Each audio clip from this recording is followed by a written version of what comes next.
Hi, everybody. How is everybody? Oh my God, there you are. Hi, you're right there. I'm like, oh, you're right there. How are you? I'm getting this closer. Okay, how is it? You know what? I'm going to try something different tonight. Let me go down this way. There. There. I moved one of my books off my toaster. Oh, good God. Every day I do. Hi, you guys. Hi. Hello. I'm trying really hard. This probably is going to fall over. I know it's Thursday. From Michigan. I know. From Houston. I love Houston. From Southern Illinois. You guys. Oh my God. So good. Okay. This thing is like a nightmare. Oh, look, I'm wiping my nose. I wonder if I'm sick. I'm kidding. South Carolina. Hi, you guys. New Orleans. All right. Okay. All right. All right. Okay, I really despise this little stand. I'm going to get another stand. Oh my God, you got your Jafra. I know, Estelle will be so happy. I just cleaned my whole bathroom out. Look at this. I'm trying. White light. Okay, there.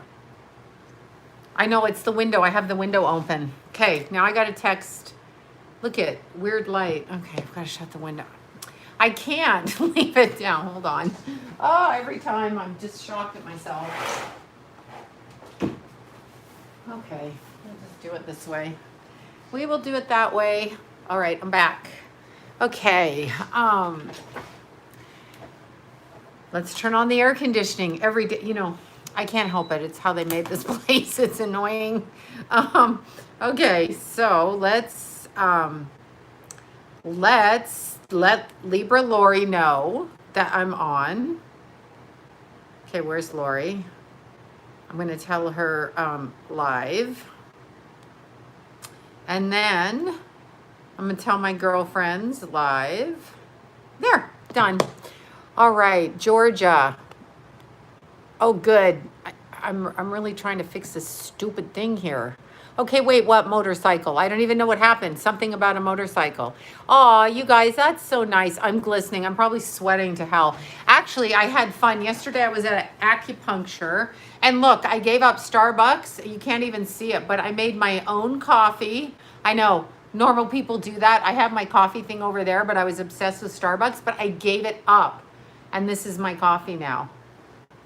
And this is organic coffee. Squamish, BC. There you go. Wait, riding a motorcycle. Oh, good. From Calgary. I wish I was riding a motorcycle. Of course, I'd just crash it. That would be me because I don't know how to ride them. So I made, and look, I bought my own little things so that I can throw them away. My thing is about dishes. I don't want to do dishes ever. And then I have my hot water in this because it's just water. So it's hot water. Or it could be vodka, but I don't drink. I gave up Starbucks, and actually 10 of us gave up Starbucks because, hi there, boss lady in Jamaica. Okay, fixing my hair. There, super short, there. Hair is fixed. Okay, so several of us gave up, at the hospital, my daughter, her face is swollen. Oh no, did she get allergic reaction? Oh no. Yeah, so Lori, I told Libra Lori, and she told some of her friends, and then there was no more Starbucks. There you are, Lori. I'm just telling them how together we're off of Starbucks. Lori was off of it for 2 years. It practically killed her kidneys, like seriously.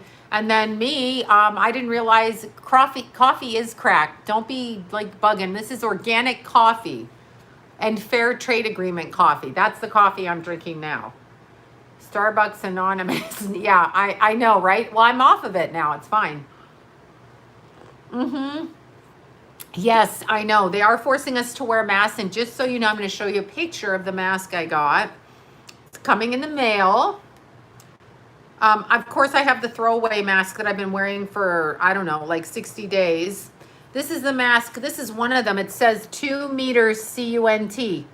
I'm going to wear that on my face into stores with that word plastered all over my face. And then there's one that says fuck off and fuck you and, you know, other really rude ones. I got all of those.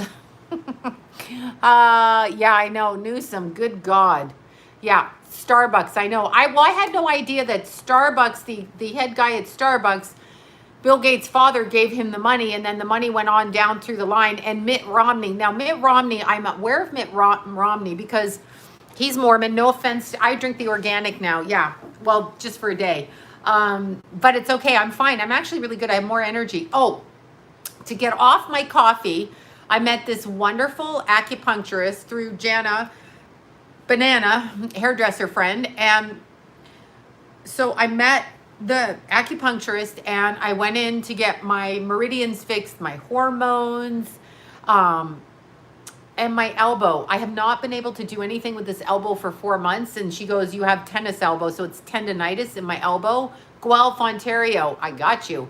Anyway, it was so, but now I can do this. Like, I mean, I know I do stuff, but I haven't been able to lift weights or do anything. And so it was really bugging me. But so I did the hormones and then I did the hormone needles and that. And also for the first time in my life, I did CBD oil on my arm. No, Romney has to do with Starbucks. The same company, Romney was one of the investors. They're all together. They're all together in it. Romney worked for a law firm, and I forget the name of it. I have to go back through the video. This is the video. It's this girl's video, and I think she's on Patreon because I'm pretty sure. Yes, we did have to wear a mask through the drive-thru. That's actually why I quit Starbucks, but yeah, Romney is Bayer Monsanto, but no, acupuncture doesn't hurt. The reason Romney worked for a legal firm, okay, a legal company, and the legal company is the one that does all kinds of PR for that demon Bill Gates, Ryan Seacrest. Now you know why Seacrest has so many jobs in town. I'm gonna tell you the name of this video or this Patreon girl because I'm pretty freaking sure they're not gonna let us look at the video, but I'll show you what it looks. My cute little Libra Lori. And I'll tell you another thing that Libra Lori told me about. Okay, so it's called The Deepest State, Who Controls the Gates Family. It's right there. Did you know Bill Gates' father was 6'7"? That's some pretty tall ass jeans. Her name is Really Graceful. This is the woman's YouTube channel. She's phenomenal at her work. This little video here called Who Controls the Gates Family, and her name is Really Graceful. Can you see her little picture there? Really Graceful. Really, and then the word grace and full. So it's actually, it's a very good video, and in one 17-minute time frame, 15-year habit of drinking swill is gone. And I'm actually weirdly noticed that I had a lot more energy today. And this coffee doesn't get me jacked up. So that I was a crack addict. Y'all are right. Yes, Really Graceful. Exactly. Do that one. Who controls the Gates family? That's phenomenal. Anyway, because how it happened is I went to the drive-thru yesterday. Not that anybody freaking wheatgrass. I've done all the health food stuff going back since I was 15. And then I stopped it, and then I started it again. Not stopped it, do anything wrong. I've always eaten healthy. And I gave up coffee for a long time, and I don't do much of anything. But the only thing I do is coffee. Like, meaning I don't do anything, literally. And now I do less, but this is organic. Yeah, it is better. I'm not going to drink regular. Cute little Carol. CBD. Yeah, the CBD, whatever you call it, on my elbow really helped.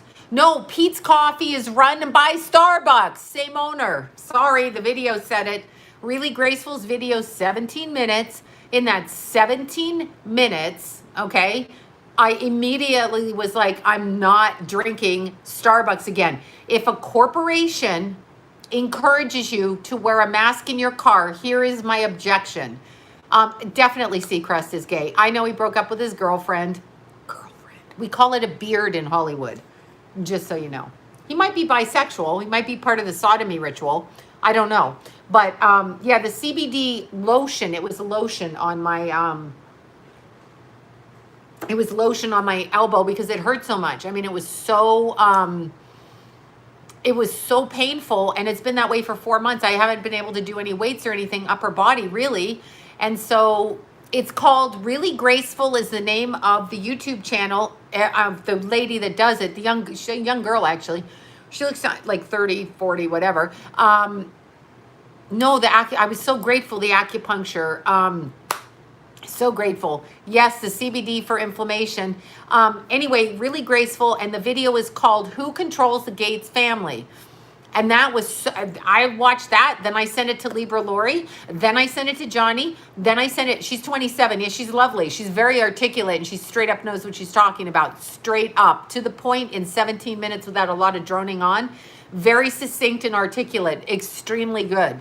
And apparently they're probably blocking her channel. That's why she's on Patreon. Absolutely wonderful. But yesterday I was feeling, not from the coffee, I was just feeling like pissed off in my head. So I'm like, you know what? My meridians must be off. So I went to this lovely acupuncturist and she's lovely. And of course, I show up there and to do the hormones, it goes down the front of your thighs, you know, the front, they put the needles down the front part of your thighs. So I show up there and she's like, oh, you can leave your gown open in the front. And I'm thinking, I don't have underwear on. Like, seriously, I had to say this. Hi, Vanessa. I miss Vanessa. Look, Vanessa. There, I sent the video to Vanessa too. So anyway, because I didn't have my underwear on, I had to turn around and put the robe on backwards. But she stuck the pins all the way, like from here, look. Well, you can't even see, but there's my leg. From all the way here, all the way down for my hormones. And it went really good. And then my elbow is like, I can do that. I can feel a little bit of pain, but let's see, my coworker doesn't wear, yeah, I know. I can't wear underwear because you know what? Sorry. It's not gross. We're taught we have to wear, I mean, I'm not wearing the underwear. I don't want a panty line. I hate panty lines. I don't like panty lines. I don't like panty lines and I'm not wearing them ever. And I don't wear underwear under a skirt and I never wear freaking underwear, okay? Sorry, true story. I'm not wearing panty lines. I'm not wearing Spanx to cover up my fucking panty lines. Can't. And certainly not in running clothes. I don't need to be, I already got 500 bras on to cover these babies up, so I don't need underwear too. I don't know, maybe people think it's gross. It could be gross. I mean, you know, yeah, I would pee on myself. Yeah, I won't talk, yeah, no. I know, I'm saying, I just can't anymore. I just can't. Like, but anyway, the acupuncturist was cracking up. Toronto face masks are mandatory everywhere. Yeah, I know. Well, I bought the ones with the word C-U-N-T and suck my dick on them and cunt and suck my dick and fuck off and fuck you. That's the ones that I bought. They're coming in the mail. I also bought a leopard print one, just so I could wear it on my head. And then, you know, I'm going to wear anything that cusses like I would cuss out of my mouth. And if there's a problem with that, that's a fucking problem. You want me to wear a mask into Costco? I'll wear your mask. I am never wearing a mask in my car. Here's my objection to that. And I'll just say it. My objection is not that people aren't afraid, not that it's not protecting, not that it's any of that. But the problem with it is I'm in my car and I own my car. My car is my property. Okay, if you are paying off your car, technically it's not your property, but my car is my property. I'm responsible for it. Yes, Will Smith is gay. If I'm responsible, or he has sex with men, you might not want to call that gay. However, he has sex with men. Call it whatever you want. That I know because I saw a picture of it. I saw a picture of it 15 years ago with one of my young, cute, super cute boy clients, super cute, in Hollywood doing the circuit, and I saw the picture. And I was like, oh God, oh shit, oh no. That's what I was doing. Exactly. I know. I should stop going to Costco. But so he's a pitcher, not a catcher. Okay, hold on. I don't even know what that means, but whatever no Wendy's United. I know. Now if I have to wear a mask, I'm liable to walk around naked. I got to get in shape first, though. Then I can walk around naked. But in good shape. And maybe get some body paint on my body. Maybe a fuck you on my butt cheeks. Yeah. Well, Jada's gay. Or she's a lesbian or bisexual or whatever. So I hear. Allegedly. I don't really know about her, but Will Smith, I saw that shit with somebody at Fox, too. I saw that. And I had a client. I thought she was full of shit. And I'm talking, oh, God. I think Jason might have been 15 or 16.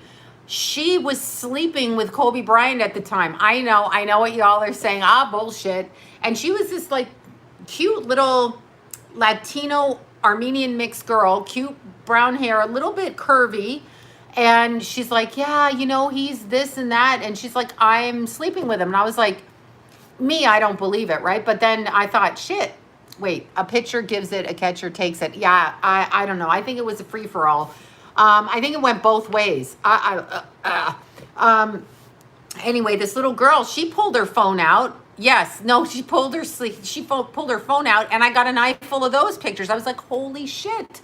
I was like, holy shit. And it was not just one woman, it was two women. It was her and her friend and him. And I was like, shit, and they all be taking pictures. They all be taking pictures. We should wear eye masks too, the face coverings. Shit, I should pull out my fake gun off my holster. Yeah. Drake, to me, is pedophilic in his nature. I don't like anything about Drake. So that's what I'm going to say. I just got a phone call right now. Thank you very much, Brian. I heard Santa Monica is on a lockdown for masks. So there are fines being handed out that start at $100 in Santa Monica and go up. Of course, it's the family weekend of July 4th.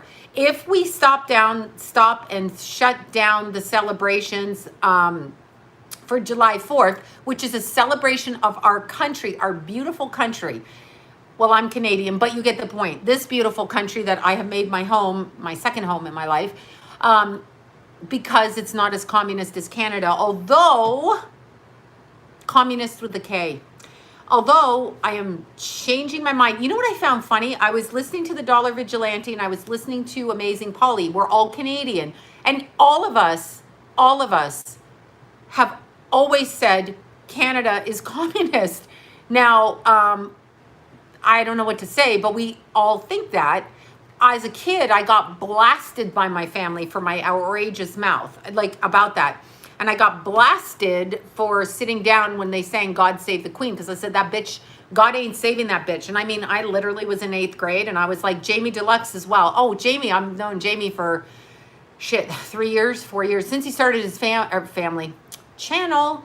But anyway, I haven't done a video on her. I'm pretty sure they shut her up. Though it's very sad, that young girl in the Navy or Army, whichever one it is. It's very freaking sad. Yes, Giselle got arrested. Here's the thing with Ghislaine, or whatever. Oh wait, I got to finish my train of thought. I'll go back to that in 1 sec. Anyhow, I'm going to move to Mexico. That's where the Dollar Vigilante is, in Mexico. I don't know that as a blonde lady, I'm going to be able to, you know, move to Mexico. Maybe they won't care. I'm not young enough yet. Okay, like Jeffree Star. I don't know who Jeffree Star is. You guys bring up, I just now know who that Sean Dawson is, or Shane Dawson. I have no idea. I don't watch people like that, but when I looked over his stuff, it's pretty pedophilic, and he's pretty much involved in the satanic ritual of things. The way Shane Dawson, yeah, that guy. G-Lane, yeah, that bitch. Whatever. When I listen to that Shane Dawson guy, I'm like, you know what? If you don't understand, the thing that I found particularly offensive, and it was Jamie Deluxe's video that turned me on to it, because I did not know who he was, and people were like, you need to do a video on him. I'm like, I don't know who this guy is. I don't know who half the people you're talking about are, because I just don't know. But that guy, no, he looks just like a dorky guy. But the problem is, he had his young cousin there, and the girlfriend, so they said she was his girlfriend. I don't know if it is his girlfriend or not his girlfriend or what, but here's the problem. The girl was there. Now, from you women, us women, and this is going to sound terrible, from women, I expect way more out of you when it comes to the protection of children. We are child bearers, whether we have children or not, and it's 100% our responsibility. No man is worth dating, loving, fucking, getting money from, cozying up to, getting business from, if there's a problem with children. So that Shane Dawson's girlfriend, I'm pissed at her, because the little cousin in the video I saw was 12, and he's like, here, just, I think he said something like, eat the banana and act like this is how you give a blowjob. And you know what? Bitch, if you're my boyfriend, I'm telling you, fucking get out of here. Don't talk to your little cousin like that. And where the hell is anybody? Why is this on YouTube? Where are the parents? Stop this shit. You're banning all the other people that are speaking truth, but you got this douchebag doing this to his own cousin. What else did he do to his cousin? She's laughing because she wants to be there. Oh, I'm so funny, you know, like this. Yeah, we denounce Drake. We don't acknowledge him as Canadian because he's a pedo. Well, maybe he is gay, but whoever the girl was in the video with him, I don't know. I mean, I don't watch this guy. I watched the one video and I want to punch him in the face. It's unacceptable as, okay, maybe he is gay, but whoever the girl was, the adult female, if you are a female, your obligation, your responsibility, yeah, I bet it is. I bet he's got Pisces in there or Sag, something. But if you are a female, you've been born with a womb and a uterus to procreate. You have a responsibility. It's the protection of child souls on the planet, whether you have them out of your own body or not, period, okay? It's the protection of fucking children. So when I saw that guy's video, I saw it and I was like, that girl, that adult woman had a responsibility to the child. The 12-year-old is a 12-year-old. Yeah, it's always a Pisces. I had a whole book on serial killers. You know I did that. Oh. Nothing's wrong with Pisces except I had a whole book on everybody. A whole book on serial killers. All of them throughout time. Pisces, Sag, and Gemini. Do we doubt these? Now, it's obviously a corruption of the astrology chart. Something's fucked up and a parental storm going in there. But also they're not in their body. So it is a demonic possession. And what I mean by that is when I looked at all the serial killers' energies, I love Pisces, but I'm saying, no, you're not going to be a serial killer because you're a Pisces. You're going to be whatever. But I mean, you're just going to be a normal little Pisces, okay? So that's fine. But however, what happens is their energy is outside of their body. So the owner of the physical, of the vehicle, the vessel, the body is to the left of the physical. And there's something to the right. So it's there and it shoves the person out. This is the problem. Okay, Ghislaine, whatever the fuck her name is, Maxwell. First of all, she's a complete catastrophe. They will kill her. They will kill her. They're not going to let her speak. It's still going to come out. But keep in mind with this, ask yourself, everybody. Yeah, they're bringing her back to New York. They're bringing her back to New York. Ask yourself seriously, all of you ass kissers on the planet, not you people on my channel, the other ass kissers that you know, the people in school, she was arrested. Yeah, they're taking her back they said they're taking her back to New York. That's what I heard. But who knows? It's Mercury retrograde and they're probably fucking liars. And by the way, so the last retrograde to this retrograde, they probably had their eyes on her and were following her. But keep in mind, they don't want this to come out. They don't want it to come out. She's not going to say anything. And I'm also going to say this to you. The thing that pisses me off most about her is not that she wanted to fuck Jeffrey Epstein or whatever his name is. None of that. The fact that she participated in the child's sexual abuse herself, she needs to die because she's a woman. I expect, this is going to sound racist on my end, 9 out of 10 times men are notorious for doing this. But if you're a fucking woman, I hold you accountable up here to a different standard. Sorry, it's true. I know. I don't expect nice men to do this. This is not what I'm saying. But as a woman, to abuse a child, I cannot even fucking deal with you. And she needs to have her eyes plucked out one at a time while she has to speak, while she's choked and punched. Okay, sorry, I'm getting agitated again. Here we go. While her fingers are set on fire, broken, and she has to eat her own fingers down her fucking throat. Oh my God, who said that? Shut up. Okay, so we are going into a full moon. I'm sexist, not racist. Yeah, I'm not even being sexist. I'm being serious. I don't expect men to have the same paternal outlook towards children. They can have a paternal outlook, but men don't breed them. They don't have them. Women do. If you are a woman and you are with a man and you are doing for a man his perversion, you need to die as well. It's not, you're not abused. You're a woman. You know this. Yeah, I know she's Masad. Yeah, it's an eclipse. I know it's a full moon eclipse. I have to look at the time. I'm losing my mind. But I wanted to talk about Libra Lori for a second, then I'll get back to that bitch. Okay, so Libra Lori and I were having a wonderful chat about quitting Starbucks and our organic coffee, which she told me to get.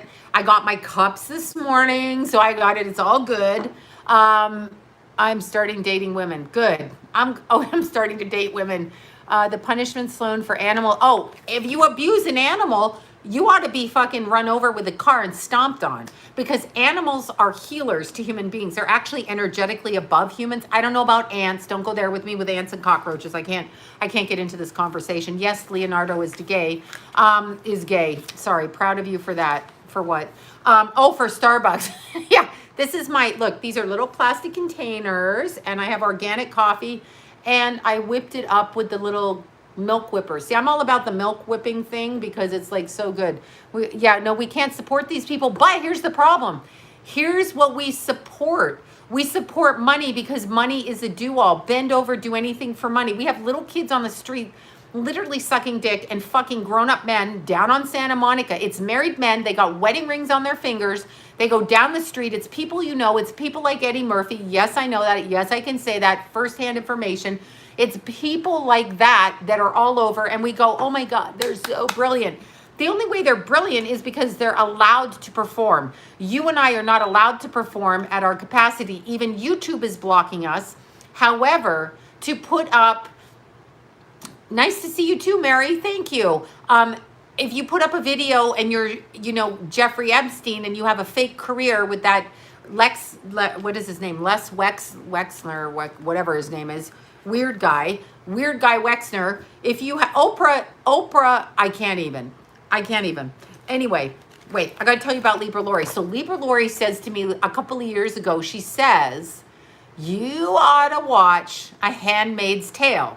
Me, I'm like, I'm not going to fucking watch A Handmaid's Tale. I can't do that shit. So last night, I literally went and got it on Hulu. Yes, I broke down and got it on Hulu.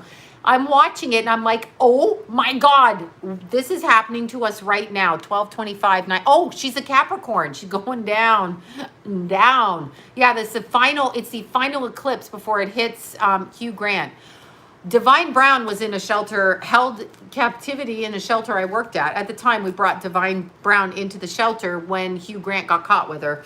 I was pregnant with Keith. Keith will be 25, so that's it's about 25 and a half years ago.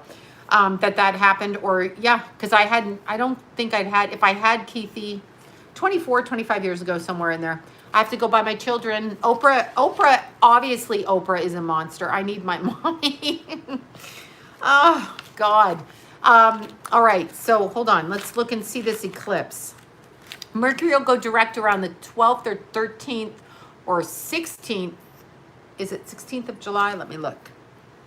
Yes, Mercury direct on the 12th. Be expected for information to hit on the 12th, okay? Oprah's bad. Oprah's, you know what? I don't even know what to say. A Handmaid's Tale, I couldn't get through the part where the women's uteruses were all used up from the poison in the food, i.e. the Starbucks, if you watch that video. I've heard a lot of shit about Ellen DeGeneres from people that work for her. She doesn't give a shit. Okay, so we have July 4th, and we have a lunar full moon eclipse at 13 degrees, Capricorn, 38 seconds. It's Independence Day. Isn't that fucking just ironic? Independence Day, but please wear a mask. And while you're wearing a mask, stay 6 feet away. Now, here's the interesting thing. When I was doing the acupuncture yesterday, the guy in the room, now I walked in, I wore my mask, okay? Yeah, of course, a Frazzle Dip t-shirt. She's a cunt. There's that word out of my mouth again. Yes, I'm going to use it because you're making me wear a mask. My mask has that word on it. As soon as I get my mask, that's the mask I'm going to wear in public. And I'm getting a shirt made that says, fuck you, your mask, you cunt. And that's what I'm going to do. And you want to have a problem with it? Don't have a problem with it. That's my vocabulary. I'm just that way. Sorry. Anyway, so when I was doing my acupuncture, I walked in. Of course, I wore a mask because I didn't know how they'd feel about it. It's a private business. And she didn't have a mask on, asked me if I was comfortable. I threw mine off. And the guy waiting in the waiting room, this nice guy, and he was talking about a park in, oh my God, I just forgot. Oh my God, down the street here, past Glendale. Oh, you guys know where it is. Anyway, he was talking about this beautiful park, and he collects these little saplings out of the park, and he said they closed it down. I think it's when Schwarzenegger was in there, and they shut it down and never opened it up again. And he found it so offensive. This guy was older, maybe in his 60s, and he's like, I don't understand why they shut the park down when people need exercise because people are depressed. Like, even he got it. Here's what he said about the 6 feet apart. He said, this is his opinion, sitting in the waiting room waiting. By the way, waiting room was full. Nobody was wearing, Jackie's going to do t-shirts for me. I am. I'm selling my Sexy Psychic brand. Anyway, Jackie's doing t-shirts for me, and my little character's going on with my long hair. The one that I got drawn of me in 2008. Anyway, that little character is going up. Okay, all of that aside. But he knew that it had to do with the 5G, with the distance. So 6 feet apart is another agenda. That's what he thought, okay? And he thought the closing down the parks. Here's what he said. He said, people with diabetes who are heavy set, you know, are more prone to get sick. So what do? They close down the gyms. They remove food, except for shit, 7-Eleven. No offense to 7-Eleven. The guy down the street's a really nice 7-Eleven guy, and he works really hard in his whole family.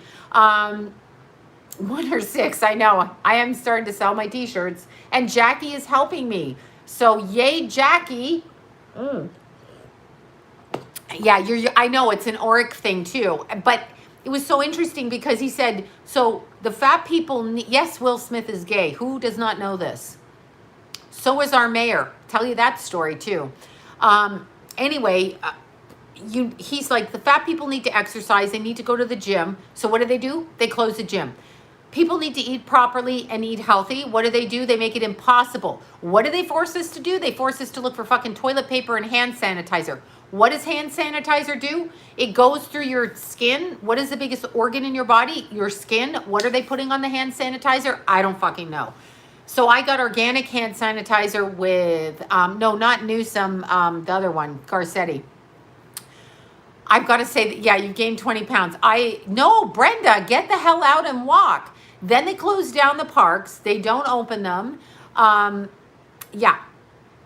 Of course there's a recall on hand sanitizer. It smells like shit. And they're probably putting fucking poisoning us through that. Did you ever think about that? I remember when Lila was little, Jason's like, I never used it. I don't use it. I use lavender and witch hazel on my hands. Sorry, true story. Libra Lori gave me some hand sanitizer. Remember, Lori, we were out in the parking lot and we had our masks off in the beginning and we were hugging and I'm like, it's okay. I'm sleeping with her. She's in my bed. That's what I'm saying. If you ask me why I'm close to somebody, I'm sleeping with them. That is my answer. I'm sorry. Is there a problem? I just had sex with them. Can I not stand close to them? No, they're not in my family, but I fuck them. Is this good? Is this good for everybody? Yeah, Ignatia Golden Seal. I told you, hydrogen peroxide, absolutely. But you know, they keep the hydrogen peroxide. Again, Lori had to tell me this. They put it behind at Rite Aid. So you have to go behind the counter. Comes in on Sunday. But you have to go behind the counter and ask for hydrogen peroxide. Because I guess they're all fucking drinking it back there. No, that's what I say. I say I'm sleeping with everybody. I tell them I'm polyamorous and I'm fucking everybody. That's what I say. You're going to argue with me? I mean, if I've had my face and their boobs or down their pants, you can tell me I can't stand next to them? That's what I'm saying. Stop telling me where I can stand. Just stop saying it. It's ridiculous.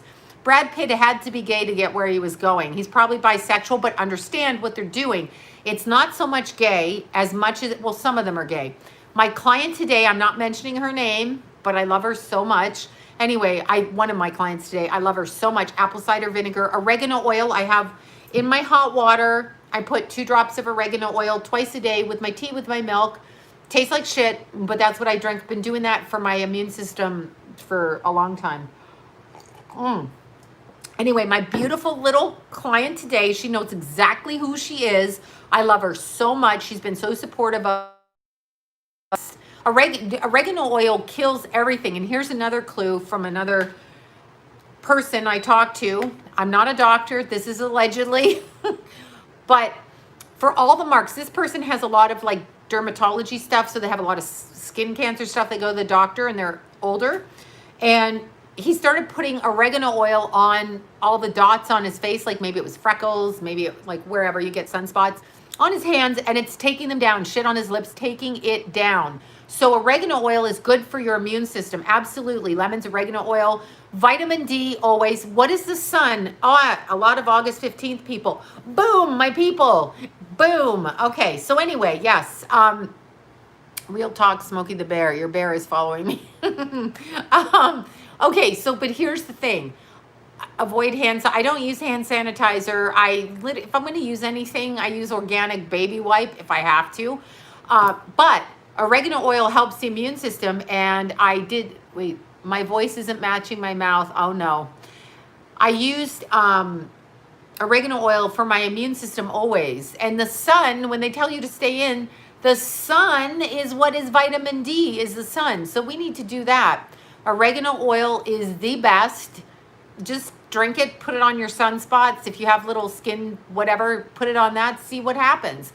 Drink hot water. Hot water clears toxins from your intestines always. Do that.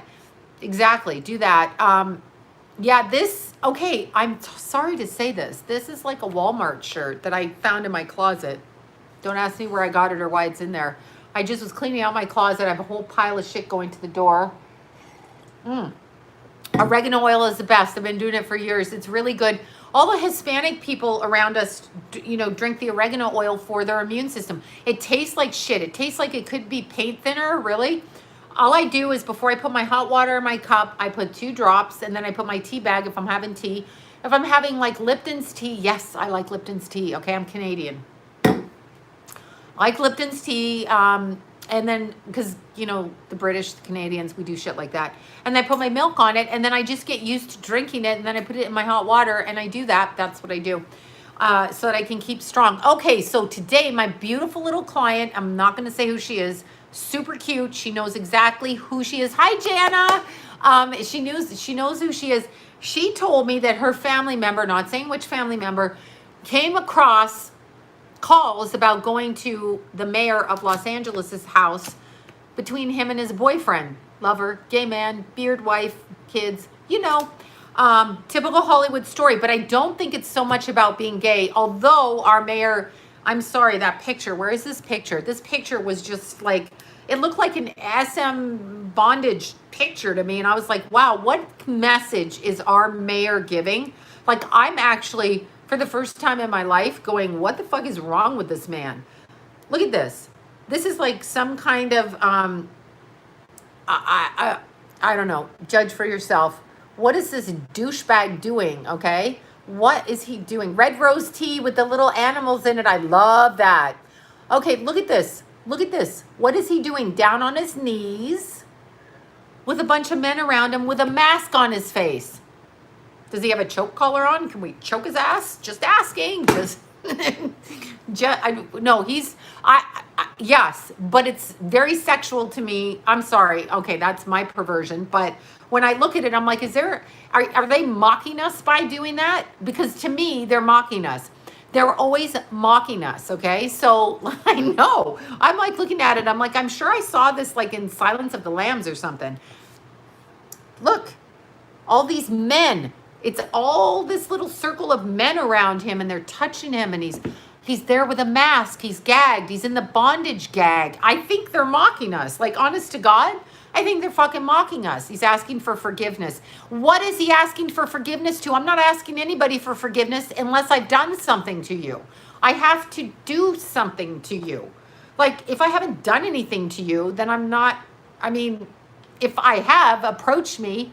And, if it's reasonable what you're saying and not insane, then I'll apologize for my actions out of misdirection. But that, I don't get what that is. Who are you on your knee to? Why are you doing that? And why do you represent Los Angeles? What the hell is that? What is that? What the actual flippin' fuck is that? So I don't know. Yeah, yoga pants is a mayor. Well, unfortunately, I know he's pimping and pandering, but that is mocking to me. So he's mocking, okay? I see him mocking. This is what I feel. Mock, mock, mock. I also, now, when he was saying that it's a terrorist organization, yeah. When he was saying, colloidal silver, I took that a long time ago, but I saw this guy that looked like a blueberry from it, and I mentally can't ingest something that might turn my skin that color because I can't go there. Yeah, I know. No, didn't tell me Brad Pitt was gay. That's the sodomy ritual. If you're going, hey, everybody who's a failed actor in Hollywood wouldn't bend over. Every single producer, with the exception of Harvey Weinstein and a few of them out there, likes the men, okay? When they busted Harvey Weinstein, the blue guy, the blue guy, he scared me. I'm like, I'm sorry, I can't. Every man in Hollywood, in the entire time I've been here, okay, the entire time I've been here, they're not after women unless they can humiliate us, but they're not after us. They're after your men. They're after dick. That's what they want. I know you guys don't think so, but that's what they want. They are going to make men pay for it. It is the gay mafia in Hollywood, and they don't want to tell you that. I had no problem with them because for them, they want to look like, they want to bleach their hair and stuff their bras and run around in whatever they want to do in a lot of instances. So it wasn't a problem for me per se. The control issue was a problem. So I could get through the door and I could get hired, but then the control of how they wanted me to respond as a psychic was always a problem for me. Yeah, it is. It's the gay mafia big time. But I have friends, I have amazing actor friends who refused to bend over. Well, Ben Affleck is straight now, but there's no way. Do you think that bullshit story, like, I'm sorry, about him and Matt Damon, do you think that bullshit story about him and Matt Damon writing a contest and they got picked for their story, whatever that story was when they lived in that, wherever the hell they lived, in Boston or wherever, Massachusetts, whatever, and blah, blah, blah. You think that they won that? Did they really? Yes, exactly. Him too. And try David Geffen with him. Anyway, do you think they really won that competition? That's what they tell you. The guy that started Starbucks. So on the video, the guy that owns Starbucks, I can't think of, Goodwill Hunting, thank you. I can't think of the Starbucks guy's name. Whoever that guy is that was running for president, that guy, he tells a story about how he tried so hard and he did this so hard and he did that so hard. And it's Bill Gates' father that actually bought the company for him. He didn't do shit except acquiesce into their little group. Schultz, exactly. He acquiesced into their subservient little group. So it's like hazing in a college. In order to be really, really, really, yes, that gay guy ran for president, exactly. They when you go to a college, okay, and they make you, you've heard this, little kids at college, right? They go into college and they're like, to get in, you've got to wear a diaper, like National Lampoon's, what's his name, with John Belushi. I love John Belushi. Another murder, by the way, by a Canadian woman. Our people killed John Belushi. What the hell? Canadians, stay out of that shit. But what was that movie? Animal House and stuff like that, where they make them run around hazing. Exactly. I want you guys to under Animal House. I know. I'm sorry. I really did like John Belushi. Chris Farley. Chris Farley's another one. He died at 33. They took him right out. I mean, in my opinion, yes, he overdosed and he did all of that stuff. Yeah, all of them. Ottawa, Ontario, beautiful city, gorgeous city, gorgeous. Anyway, when you look at what they have to do in order to get to the level of, say, Ben Affleck and Matt Damon, you're not just going out there. You're not going out. You're not getting, I love John Candy. He lived in Newmarket, Ontario. You know that his family's there. I'm insane with this. No, the Canadian girls shot him up with the drugs. They're always like, they're always shooting up, doing stuff. JT, okay, is Justin Timberlake gay? I don't know. You figure that one out. But there's a lot of satanic games that they play. And keep in mind, the word Illuminati that everybody mocks and calls you a conspiracy theorist, okay? I'm not a conspiracy anything. I've been observant in my life, and I've had more of an observation than some people because of the way that I grew up, period, and the people that I've run into and what has been told to me. I did a show and I was pregnant with Keith, so this is 25 years ago. Yeah, Adam, no, I don't think Adam Sandler is a good guy. I look at him and I look at Jennifer Aniston together on a movie they did. I saw it up there, and however it reads through this TV, I don't like it. I can't even watch it. But I did a show for NBC where I went out on the streets with a bunch of street kids. And again, I was 28 when I was pregnant with Keithy. So I went out on the streets, and I was first newly pregnant. It was a show called The Other Side on NBC, and I worked for it for the 2 years, on and off, different episodes. So a lot of the street kids that I dealt with, okay, these are kids that lived in flop houses. These are kids that grew up on the street. These were kids from, as I said, in the shelter, from age 12 to 18. Nobody really over the age of 18. There was a few people, and I did get emails from some of the people that've gone on and done really good things with their lives. But when I was doing it, so I was like the psychic interviewer on that show. I love John Candy. His comedic timing from when I used to watch him. When I first ran away, I used to go and watch him downtown Toronto when he performed down there. I used to sneak away and watch him in the comedy clubs back there, even before when he was still there, and he was actually really funny. There were times he'd come into town. Yeah, I really did love John Candy.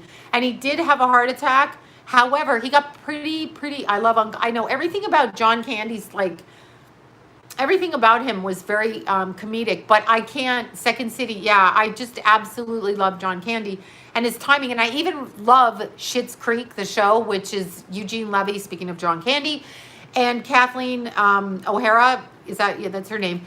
But when I looked at that show, which is written by Eugene Levy's son, who plays his son in the movie, and then the daughter works there too. So it's written by all of them. But the satanic shit in there towards the latter half is unbelievable to me. Like, they're indoctrinating it with you, and there's a lot of shit I can't watch.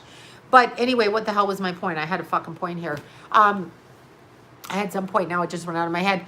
But anyway, oh yeah, Illuminati, when you talk about, obviously, Drew Barrymore, she comes from the Barrymore family, and they were, like, she was in bars at the age of 10. What do you think happened to her? A sister that is an awesome singer. I'm sure she does. Let's see, Planes, Trains, and Automobiles. That is a really good movie, and I used to love Steve Martin, but I can't go there right now. Because I'm pretty sure he's one of them. And Kevin Costner, yeah, whatever. I don't know. George Carlin, Joan Rivers. I love George Carlin. I haven't looked into George Carlin. I don't watch a lot of these people. But what I'm going to say to you is, I'm sure John Candy was betrayed. They'd be jealous of John Candy just to begin with. I really liked... John Candy had 2 kids, Newmarket down the street. I was in a group home in Newmarket for about 8.5 months when I got captured. After I went away from home, I was going to be sent away till I was 18. And this lady, I told you about my Aunt Betty anyway, she lived in Newmarket, and John Candy lived just outside Newmarket on a farm with his family. So, and Jim Carrey down the street, Keswick. So these people were in our neighborhood, so to speak. But, oh God, John Candy and Tom Hanks. Well, then he was one of them, and then he got what he deserved, didn't he? Okay, now that I've said that, I love, unfortunately, Steve Martin in The Jerk when he says, I was raised a black boy. That's about how dumb our society is right now. He's about as albino as anybody comes. Kevin Spacey, okay, at my local Starbucks, I ran into everybody in the movie industry there, everybody that worked behind the scenes. I'm not joking you. Where I live is like a hub of people that have been cameraman grips, set designers, set builders. I told you I run into Claudette. A shout out to beautiful Claudette. Claudette, won the awards for Mad Men. She was a set designer, and we knew each other hiking for 20 years. We've known each other that long randomly. So, like, it's right in here. Anyway, my point is everybody knew about Kevin Spacey. There's nobody who didn't. People quit the show because Kevin Spacey was like every young boy that came on there. He was all up in their space. Let's not forget, Kevin Spacey was kicked off to Jeffrey Epstein's island because he beat the shit out of his non-speaking roughly aged 10-year-old boy toys that he didn't want them to have to speak English because he didn't want to fucking hear them. He just wanted to sodomize them and beat them like his Nazi father did to him, according to his older brother. His words, not mine. Anyhow, it seems like all this abuse is very much like Nazis, but Illuminati is an old practice, okay? Illuminati is an old practice. And what is that practice? If you're an adult and you're an Indian, it comes kind of from like, I'm going to say old Indian gurus, shamanic. I'm not talking Native American, I'm talking Indian, okay? From India. And if they're adults, they used to believe by sodomizing each other, they could open the channels up through that area up to the third eye and open it up, okay? So the word Illuminati is illumination from sexual abuse up that end. Exactly. Pop through, open up dimensionally. When they do it to, yes, the third eye. When they do it and it opens a channel all the way up, that is what it is, okay? So when you say Illuminati, it's a sodomy ritual. I want you guys to understand, illuminated, okay? So that's what it is. When they do that to children, that is how they break them. Jim Carrey's lost his mind. I mean, third eye through the root chakra. That's exactly what they're doing. It is an old practice. I cut my hair because it's my free will, bitches. Don't ask me why I cut my hair. Do I ask you why the fuck you do what you do? Don't comment on a woman's appearance. Don't ever comment on anybody's appearance. Obviously, if we look a certain way, it's because we want to. Just saying. Roseanne Barr, I worked with Roseanne Barr at the shelter, actually. Scientology is, the definition of Scientology is run by satanic, I know, whoever says why you cut your hair. Why do I want to run around getting a headache when I'm running? Because my athleticism is my most important thing, minus, you know, that I'm not really athletic right now. But if you're running 20, 30 miles, what do you want a bunch of hair up in a ponytail for unless you want it? I don't want it. Deal with it. And I'm not going to wear underwear either, as per the initial conversation. So I will not wear underwear and I will not grow my hair unless I fucking feel like growing my hair. How about that? Whoever asked that dumb question. I know, right? How come you cut your hair? How come you're so fucking stupid to ask that question? Don't fucking ask that. How come you cut your hair? Anyway, I mean, please. I have to answer people like that. When somebody says that to me, I'm like, whatever. When somebody says anything about anybody's anything, shut the fuck up. I know, right? Just shut up. And I'm never wearing underwear again. So understand. No, people are fucked. I mean, whatever. Okay, my point was the ritual of sodomy is what's going on. Okay, so it's no panties and no hair, bitches. That's right. Oh my God. Yeah, I know. I'm that person. They deserve to be punched in the face. I'm not joking you. I am so sick of people. They always critique women. And here's the thing. If you were a big 6'5" guy with big ass shoulders, nobody would say, why'd you cut your hair? Because you'd get punched in the face. So I hate under boob sweat. Yeah, when you're running. Exactly. I have to wear 600 bras running. I don't want to wear underwear too, for whoever said that's gross. And I don't want a panty line.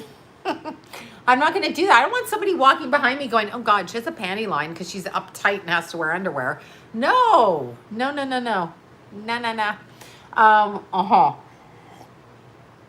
I know. You know the worst thing? Everybody in my family, not me, but the rest of them in the family, they have very high metabolisms and they can be super, super svelte if they want to be, right? So people would go up and go, oh my God, you're so thin. And all the men in my family hate that shit. They're like, what? Why are you saying that shit for? Why do people comment? Obviously, unless you're blind, you can see what you look like, right? Oh, is that a zit on your face? No, is that a fucking whatever on your face? I know, boob sweat. Vanessa hates sweating when we're running, but when we sweat, I tell her it's so good. Do you know why my hair is good from bleach and now the roots are growing in? I have to double bleach again, you guys. But you know why my hair doesn't fall out of my head? Because I sweat. So my scalp was healthy from sweating. Oh, Scientology, thank you. So I believe his name is Jim Parsons. I always get that wrong. I'm not talking about the actor. Back in the day of Aleister Crowley, back in the day of L. Ron Hubbard, and back of the day in Parsons. Yes, I don't know his first name. Is it Jim Parsons? Back in the day of those three, they all were roommates in Jack Parsons. Thank you. I always say Jim thinking of Big Bang Theory. Oh, I've been saying the name wrong. Anyway, Jack Parsons, Jet Propulsion Lab, as in NASA, and where we get our information. This comes directly from the Jet Propulsion Lab. This is how you do an astrology chart before computers. It's got the documentation of the planetary movement right there. Okay, we used to have to use atlases, do the math before calculators, but this is how you do it, right? You know, this is called an ephemeris. The information is got from the Jet Propulsion Lab. That's a Rosicrucian. They're considered Satanists, so there we go with that. But it's a midnight ephemeris, so I like it. Anyway, so Jack Parsons, Aleister Crowley, and L. Ron Hubbard, of that same L. Ron Hubbard, Scientology. I believe it was Jack Parsons who was married at the time or dating somebody, and I believe Aleister Crowley took his wife, girlfriend, whoever, from him, and they had a falling out. Anyway, he went on to do Jet Propulsion Lab. Aleister Crowley was the most wicked man on the planet, according to himself. What an ego that is. And then you've got L. Ron Hubbard, who basically retired before he died on a boat with a bunch of young boys. So he's another one that rapes young boys. There you go. I'm doing, you know what? The video, I know where Shelly is. I know exactly where she is. I saw her. I got it in my head. I know exactly where she is. And I'm going to do that video, but I'm going to use a code name because I don't want those people after me. Now, as I said, I had experience with Scientology in a different way because I was roommates with Leah Remilly's half-sister when I was a stripper. Her half-sister was a stripper. The other one was on camera. This is from the father's side of the family. We were roommates. And as I said, she was a very amorous girl. I used to have to sleep in the shower because she had many dates. Anyway, she was a very beautiful girl and very, very sensual on stage. But yeah, Leah, and I've been at a couple of parties with Leah. She's tiny. She's tinier than me. She's about 5'3". Big, loud, booming voice comes in and no, Shelly is not alive. But I can tell you where she is. Well, I don't know, but I'll tell you. I don't know if you'll call that alive or not, but I saw very clearly where she was. I will write that down. That's a good video to do tomorrow after I come back from running. I got 15 miles to catch up on. So when I come back from my 15 miles, before they shut the parks down on Saturday, of which I'm going to have to find one to sneak through. Yes. Lookout Mountain, Laurel Canyon. Oh, that's where I was at that experiment center.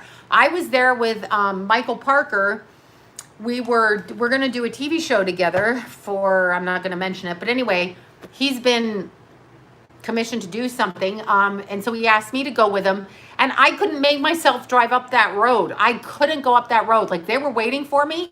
I tried to go up the road 3 times, meaning I was driving in my car. I actually literally backed down, even though they were there. Okay, so everybody that we were doing the show with was there, and I'm like, yeah, I don't want to meet them. And so it didn't have very good cell service. So I called Michael, got a hold of him. I said, I'm going to try to come up there. Yeah, it was right next to Sharon Tate's house. I said, I'll be right up there. I was like half an hour late. I was fighting it the whole way. I went to the airport to rent a car. Fucking computers broke down. Anyway, I went there. I drove up that street 3 times. And then finally I just called, left a message. I'm like, I don't want to go. I'm driving home. Yeah, exactly. A rental car. Yeah. No, I didn't get the rental car though. The airport shut down. Nobody could rent a car. It was weird. The electrical system shut down. And then I drove a stranger home before I went. Yeah, somebody else rented the Sharon Tate's house right next door. Oh God, it was some other famous person. I can't remember now. Yes, exactly. Yeah, that's exactly. I think I said that in one of my other videos with Shelly. That's what I got. But anyway, Rosicrucians. Yeah, I know I shouldn't have that ephemeris, but whatever.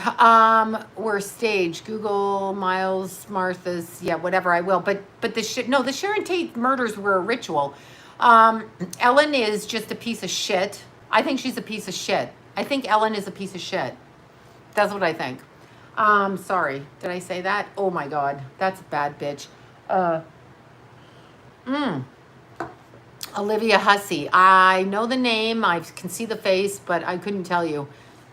Yeah, I don't like Ellen at all.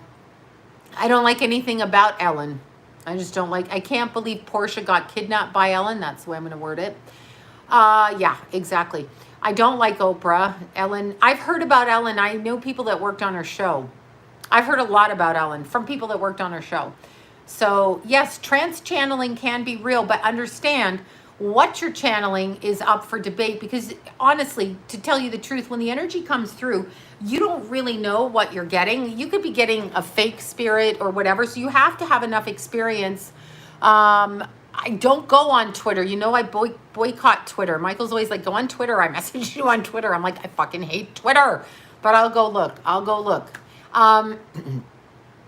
Yeah, so I feel, well, the reason they stay, here's why they stay in places where there's murders or mass murders or, all of that kind of thing. The reason they stay there is because it elevates the energy. Hey, meant to ask you, what is it, oh, you put that on Twitter? Yeah, of course it's Frazzle Dip.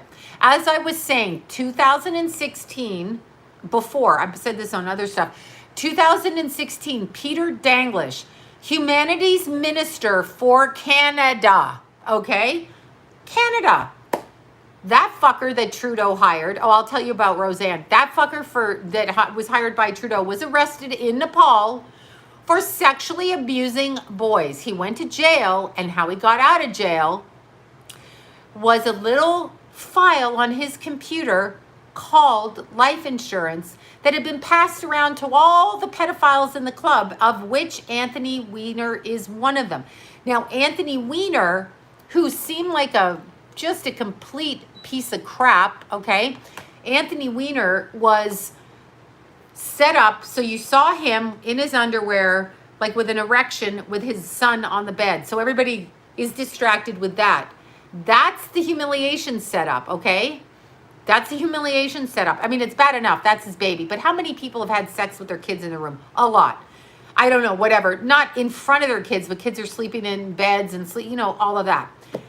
Okay. Anyway, so that seems to be the bad thing. But the reason Anthony Weiner got out of that is, she was 22, I think, Peaches. The reason Anthony Weiner got out of that is because he had the file on his computer, because he knew to get the blackmail evidence from his wife. I hate Woody Allen. Boycott all Woody Allen's movies. Don't get me started on Woody Allen. Do not, because he adopted kids with Mia Farrow. He abused both the adopted and the real. Then he married his adopted daughter. Speaking as an adopted person, go fuck yourself, Woody Allen. She thought you were the father. I know Anthony Previn, whatever, adopted her with Mia Farrow. I get it, but you're fucking the mother, and then you marry him. And look what those two bitches did. And the woman is a bitch. She's a bitch because she's a woman. I hold her to a higher standard, and here's why. They adopted 2 more little Asian babies. That's nice. He can continue his predilection for little Asian girls that he likes to do. Here's how he likes to do it, should you want to know. According to the Jeffrey Epstein paperwork, Woody Allen likes to do it when he has the little girls. He likes to pull his, whatever out of his pants, and he likes the little girls to call him grandpa while he takes pictures of them naked when they're under the age of 10. What the fuck is that?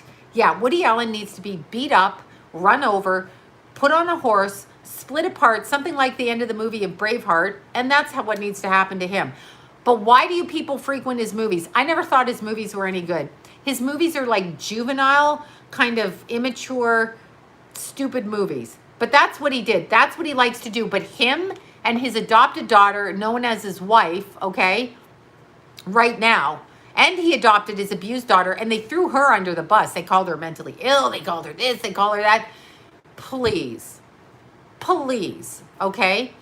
Yeah, everybody defends him because he's a celebrity. No. If you abuse a child, you go down. That's it. End of conversation. And if you are a woman, there's a special place in hell for you, because even as a young woman, you know to protect children. Even if you abuse them once, you get out of it and you make your amends. Yeah, the neurotic Jewish male, because Woody Allen's Jewish.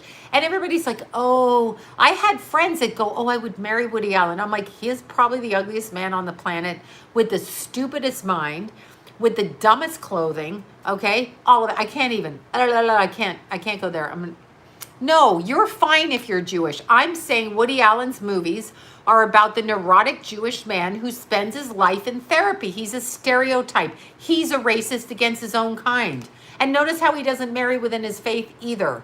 What's that about? Point is, he married his adopted daughter. And just because you're Jewish, that doesn't mean anything. I'm talking about the stereotype in his movie. That is what he's doing. The stereotype. That's it. That's his movies. He's using his own stereotype. Oh, LAPD is terrible. It's all corrupt. LAPD. Now here's my Roseanne story. Roseanne was working at the shelter at the time that I was pregnant with Keithy, always pregnant with Keithy at the shelter. In my early pregnancy, I was probably only about 50 pounds overweight at that time. Hadn't even gone through the whole he's a total weirdo. Anyway, yeah, there are some people, but Roseanne Barr at the time was with her husband. I think the guy's name was Ben, the blonde younger man. She had the 2 daughters. They were in the shelter at the time. She donated a year's salary to the shelter. There was a young man in there named Monica. I use the word young man, Monica. He used the pseudonym Monica. Anyway, he was responsible, okay? He was responsible for, don't mention out any more about Shelly. I already know what happened to her, and I put that in my last, I mentioned it on a video a while back, but I don't want you guys saying I took the information from you. I mentioned a couple of videos back, I'd do a video. Anyway, and I said exactly what you said there. But Shelly, the wife of David Miscavige from Scientology. Anyhow, when I worked with Roseanne, I can't look at it if you guys are going to do that because I don't want that bullshit. I did a show with Larry David once. I told you that I was wearing a mini skirt and I was so nervous because I had like some fat knees going on at the time. Anyway, that's my own issue. I'll tell you about that show. But okay, so Roseanne worked in the shelter. She donated and paid for the shelter for a whole year. Her kids were there. Anyway, Monica, who was really a boy, he's 16. He had been the lover of a Mexican mayor.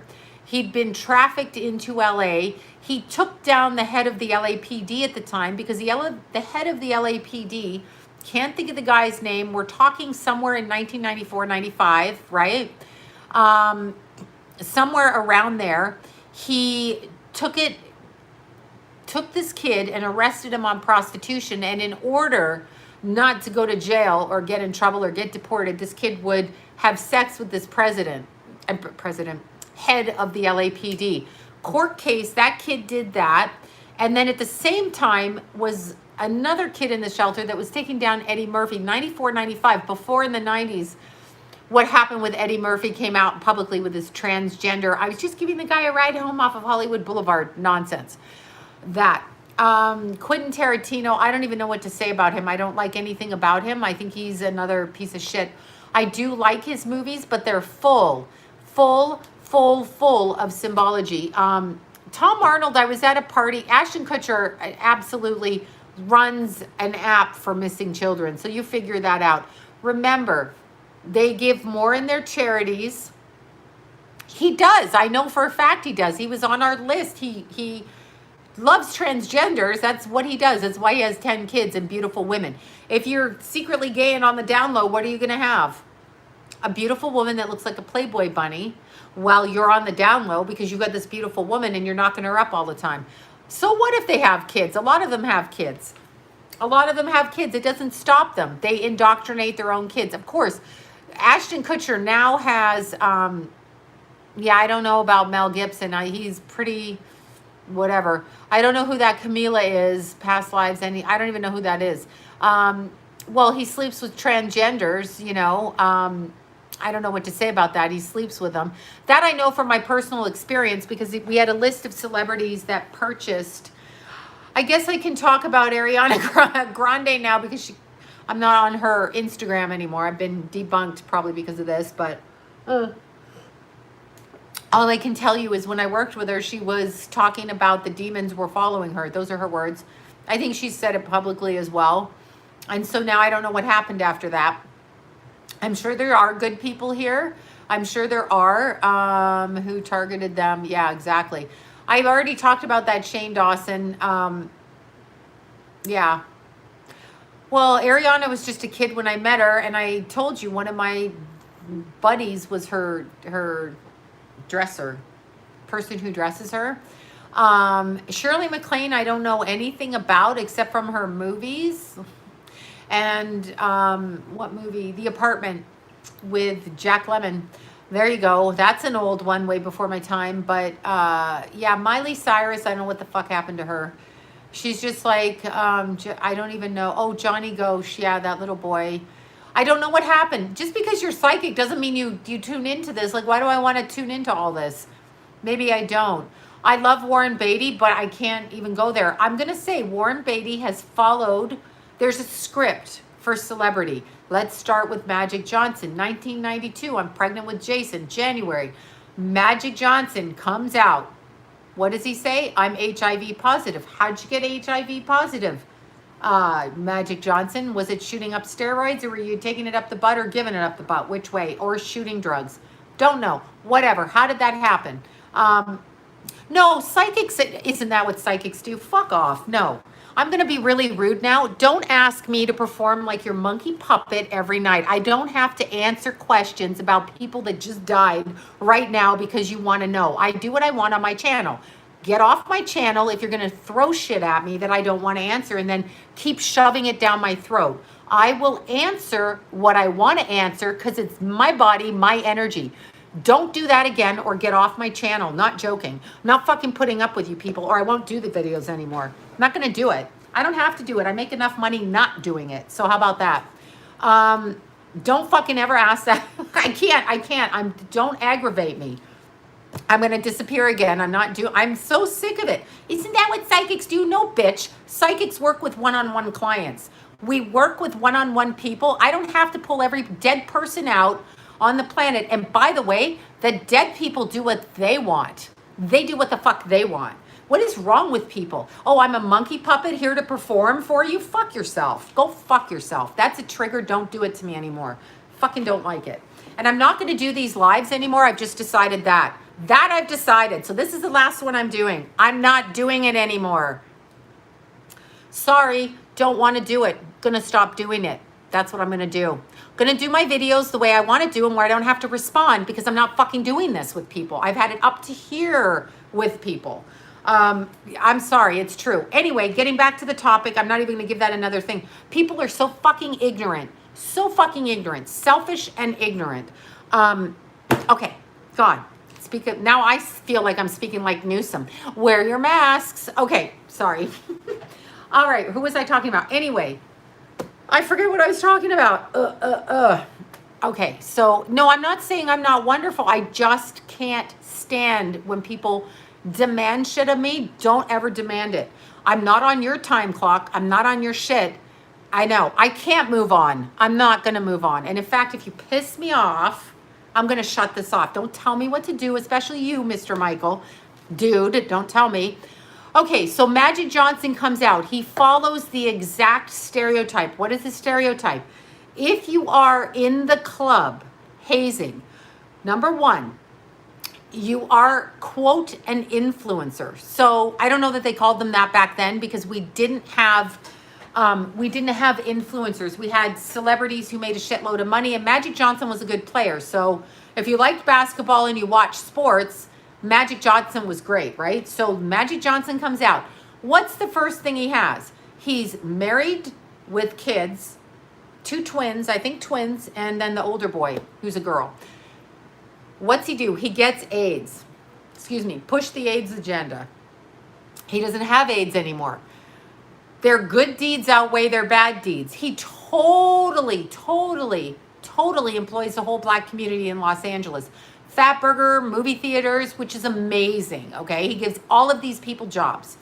So that's to make up for what he feels he's done, right? So he's done that.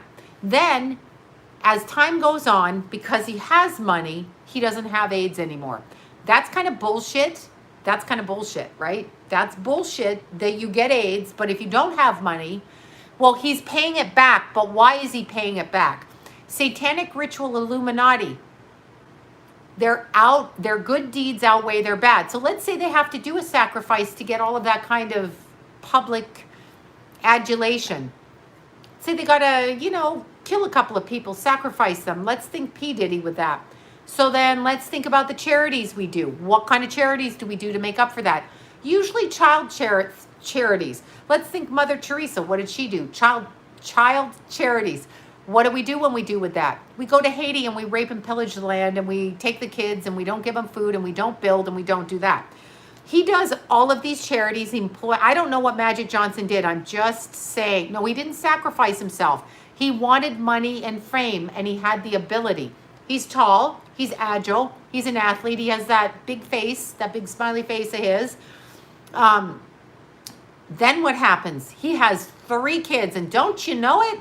One of them has to be transgender. My God, one of them has to be a big, tall guy who's really a girl. Oldest son or youngest son? I don't know. Yes, they say Mother Teresa was. Do I know that? No, I don't. I have just heard. I had a friend that was a reporter that worked with Mother Teresa that said that she got mad at my friend for wearing the makeup and she was evil underneath. Just saying. I'll tell you the Larry David story. Anyway. Okay, so Magic Johnson does that. Now let's look at the kid. I can't help it if the kid is like that. I don't know how he's raised. I don't even know if he knows he's been raised that way. Then we look at Warren Beatty. Warren Beatty, best looking actor. I mean, he's in his 70s now. Still damn hot looking, okay? Beautiful man. So gorgeous when he was younger. What happens to him? He marries that crazy bitch.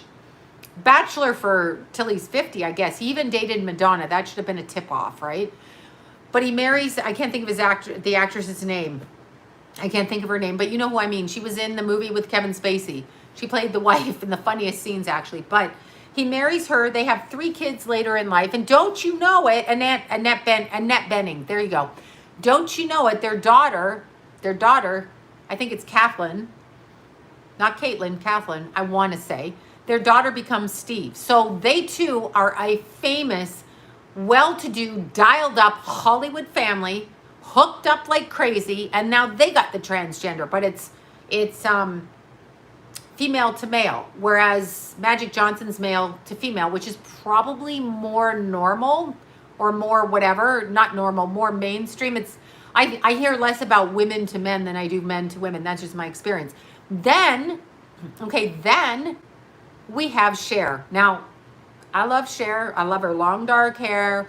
I love her look. Okay, everything about Cher, I love, okay? But she has little Chastity, who's a girl and now a boy, and then she has Elijah Blue. These are 2 different husbands. And then Elijah Blue, I want to say, I don't know what you call it, maybe a drag queen or transgender where he dresses as a woman. I don't know. That's Greg Allman's kid, and then the other one is Sonny Bono's kid. And what happens to Sonny Bono? Oh, that's right. He's skiing and hits a tree and dies. That sounds normal. As a skier, that just seems like, yeah, I'm going to hit the fucking tree and die because I'm skiing in the most popular ski resorts. And yeah, I do love Cher, but I don't know about that. So we go through the list of people with transgenders. Now, let's even extend it to 2 shades of crazy and go to Charlize Theron. Sonny and Cher. They're the beginning of the variety show singing act. Okay, so Charlize Theron, that beautiful creature, right? Yes, Dwayne Wade's kid now is 12, and of course transgender. This is the cycle they follow. You're going to get money and fame, but you're going to do this. So it's quid pro quo. It's, pay to play. So the payment is you're going to give us our agenda back, okay? You're going to give us back what? Oh yeah, Elijah Blue. I don't know if he's still doing that. I'm just saying. And look at the other family. Oh my God, the girl that played the medium, Patricia Arquette. Her brother, Alexa Arquette, girl, died of AIDS. There you go, Gabrielle Union. So as soon as I'm not buying Chinese stuff. Anyway, I know Cher is real beautiful. Sonny looked like a girl and Cher looks like a man. It's weird. Cher's real tall and slender with no boobies. And then Sonny is kind of like, look like a chick. But Sunny was the mayor of Palm Springs, and I really do love Palm Springs. Yeah, Cher is, I mean, oh my God. Anyway, when you look at it, and then we go to Charlize Theron. Charlize Theron, whose father apparently was a wife beater or whatever, and she shot him, or the mother shot him, or someone shot him. Then suddenly the girls, the mother and Charlize, come to America.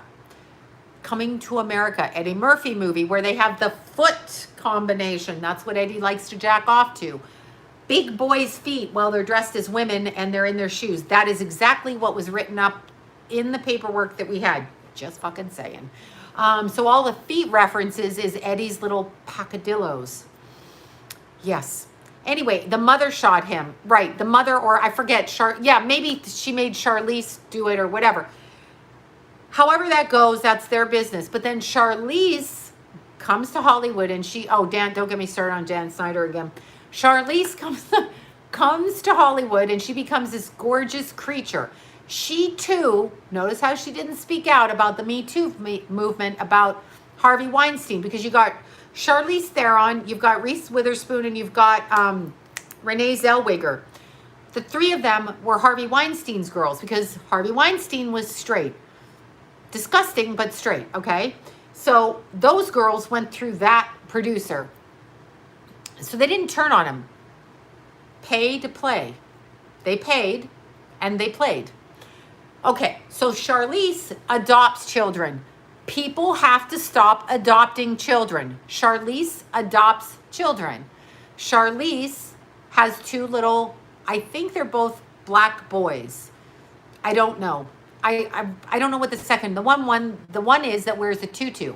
She now says that one is transgender. So she just happened to adopt a transgender baby? I mean, are you freaking kidding me? Are you kidding me?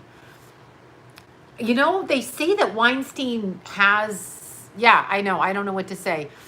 Yeah, I think they're really both boys and now they're girls. So she's doing that. Oh yeah, Jennifer Lawrence got her start too from Weinstein. Hey, if you want to fuck someone in Hollywood to get a job, that's your business. I'm not going to tell you who to do that. I'm not going to tell you who to do that with. That's not a problem. That, I mean, like, do what you want as long as you're an adult. However, why you all got transgender kids? How many people are actually literally transgender for real? Like, think about that. You might be gay. You're probably more apt to be gay than you are transgender. I mean, I did know one transgender girl growing up, a little kid, Diane, that I played with, and she was a boy. I mean, she was like 4 and she wore a tool belt. Anyway, that was her. But nonetheless, all these celebrities are on that path.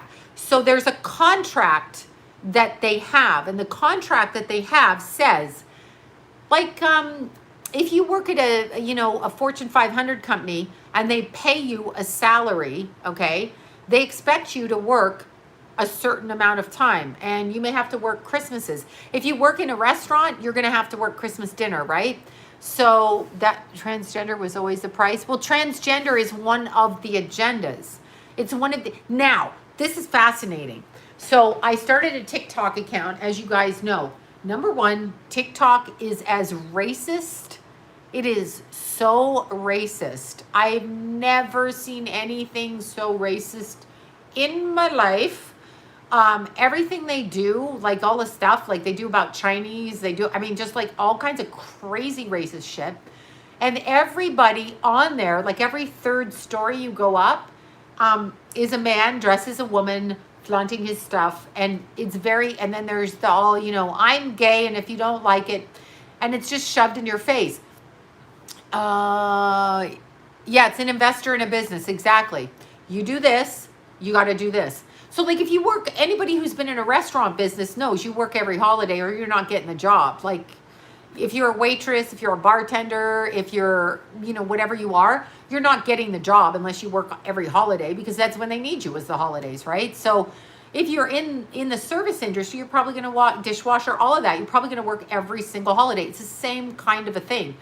So the interesting thing is Magic Johnson really shocked me, because I, for some reason, wanted to punch him in the face when he said it on TV. I can remember feeling that. I can remember feeling it. And at the same time, Bruce Jenner, I heard from my friend who used to go to the same hair salon as him, that 25 years ago, he had breast implants in his, you know, whatever. He got breast implants. Exactly. Right. So Clint Eastwood, I don't know about Clint Eastwood. I don't know. I do. Interesting. It's interesting to me that they're going all crazy about, oh God, what's his name? John Wayne. That is pretty funny, because I'm like, they call him a racist or whatever. I'm not saying he is or isn't. I didn't know him, obviously. But what I can tell you is I do know that he had like Mexican lovers and he was down in Mexico all the time. So I don't know about the racist thing, but you know, maybe he said it. Maybe they said it. Maybe it was a time thing. You know, if you go to your grandparents, everybody was racist apparently. Yeah, so I don't know. Charlie Sheen, I've had enough of Charlie Sheen up to here. Yeah, his wife was Mexican. Mexican is a mixture of Indian and Spaniard. So I don't know how he's racist, but, you know, could be me. Maybe it's against black people. But, you know, I know, honey, I'm sorry. I flip out when people ask me that, because it's 30 years of people asking me that. As I've said, I've flown home at Christmas Day because of family members asking me to do shit like that on a dime. I've actually taken my kids and gone to an airport and driven through a snowstorm to get away from people. Anyway, having said that, who was it? What's his name? Who was the rich guy? Old movies. Oh my God. Rita Hayworth,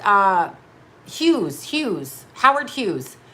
When you look back on Howard Hughes, the movie studio, RKO, all of that, when you look back on his history at the end of his life, what was he doing? Saving his urine in a bottle. Thank you guys for the super chats. Oh my God, thank you for that. You didn't have to do that because I freak out. I'm going to freak out all the time now. I just freak out.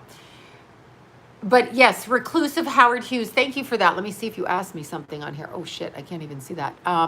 Thank you so much. Oh, Zoe, stop doing that again. Zoe, that's twice. Thank you so much for that. Oh my God. That's twice this week, Zoe. Thank you. Oh, there's April. Is that cute April?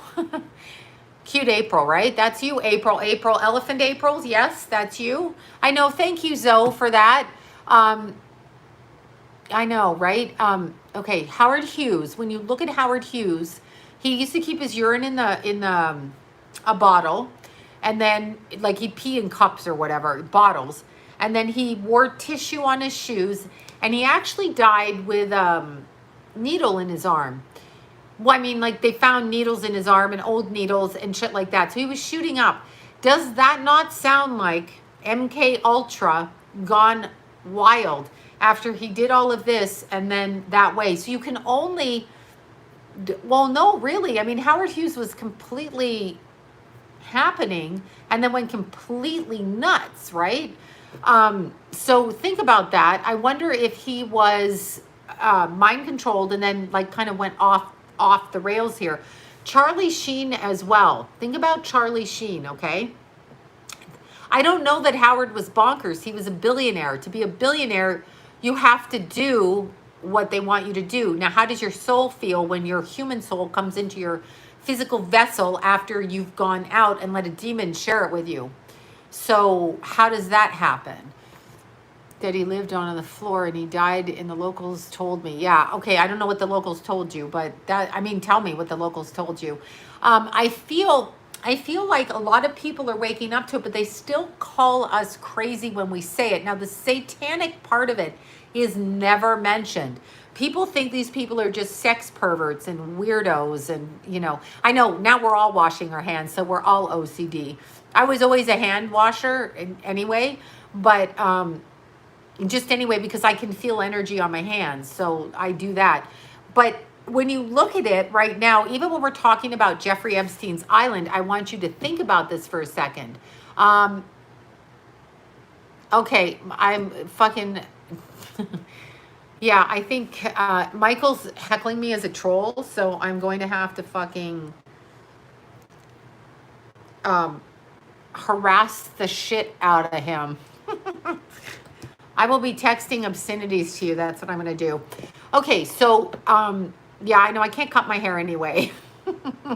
No, Michael doesn't have to go away. But yeah, I can't shave any more off my hair, but I can bleach it. That I can fucking do. Okay, but when you're looking at it, I want you to think about Jeffrey Epstein's island for a second. There's the one side of it that is for your sick fucking perverts. Let's just look at, but don't block Michael. No, Michael's fine. He's fine. I talk to him in normal life. He's fine. No, don't block him. I'm kidding. Don't block him. Okay, so anyway, look at Jeffrey Epstein's island. A lot of the people are set up. So let's just look at it this way. As I told you, I was at Deanna's house and we were talking to a client of hers who's a producer. The producer was at a party of a very well-known celebrity's daughter who has her own business. And that particular producer took a young man with him to the party.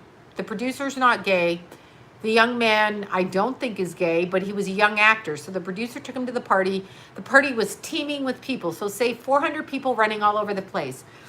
The producer, who's my age, couldn't find the young guy who's in his late 20s, early 30s. Went upstairs, found the young one drugged in a bed with two managers getting ready to film him and sodomize him for real. Pulled the young actor out of the bed, totally drugged, roofied, and got him out of there. Had that happened, that's Michael Dade. Go to his channel. It's on the other YouTube channel. Anyway, the producer pulled the young actor out. Now, the young actor would have been videotaped having sex and thought that he had gay sex when he didn't. He was roofied and raped. You get it? This is the shit that they do. That's a true story. I heard it right out of his mouth. And he was talking about it, and it was really interesting. So they start off doing that. Now, just think about it. Let's say you go to a party and you're a young actor and they put something in your drink. So you drink it and suddenly you got to go lie down because your head's fucked up and you lie down. Okay. No, I'm kidding. When I said that to Mike, I was fucking with him. But when they do, I know, right? But when they do that and they drug you and you're unconscious, anybody can do anything to you. I have they can fake blackmail a person too. I have a couple of clients that were completely fucking raped at big public events and literally it be used against them and their careers turned against them. So, that can happen, but let's just say that happens to you. Let's say they say to you, we have this tape on you. We want you to come to another party. We want you to watch this. Let's say you do it because you've already done it, you think. So that's what pimps do to young girls that they get to trick out of their house and they turn a trick the first time. They're like, you can't go back home. You can't do this because you've already just done that, right? So it's a way of manipulating them into doing something that's not good. That's the way. Kesha's demonic. I mean, I don't know what to say. She's just gone wild. So when we are looking at this at Jeffrey Epstein's island, there was a dental chair there. What do you think the dental chair is there for? To pull the fucking teeth out of people's heads and dispose of the bodies. There was a pig farmer in BC, and I'm going to tell you, and I think he may have been part of it for whoever the hell knows, but there was a pig farmer in DC, okay? BC, Jesus. Hold on, let me look this up. He used to like prostitutes, this pig farmer. Had a beautiful farm and he had to dispose of all the hookers that he was doing, right? And so what did he do? He cut them up and fed them. Where was that? Oh, Robert Picton. There you go. Thank you, somebody who knows their serial killers. I should know he's Canadian, but what they had to do, the pig farmer, who kind of Canadian serial killer. We don't get many of them.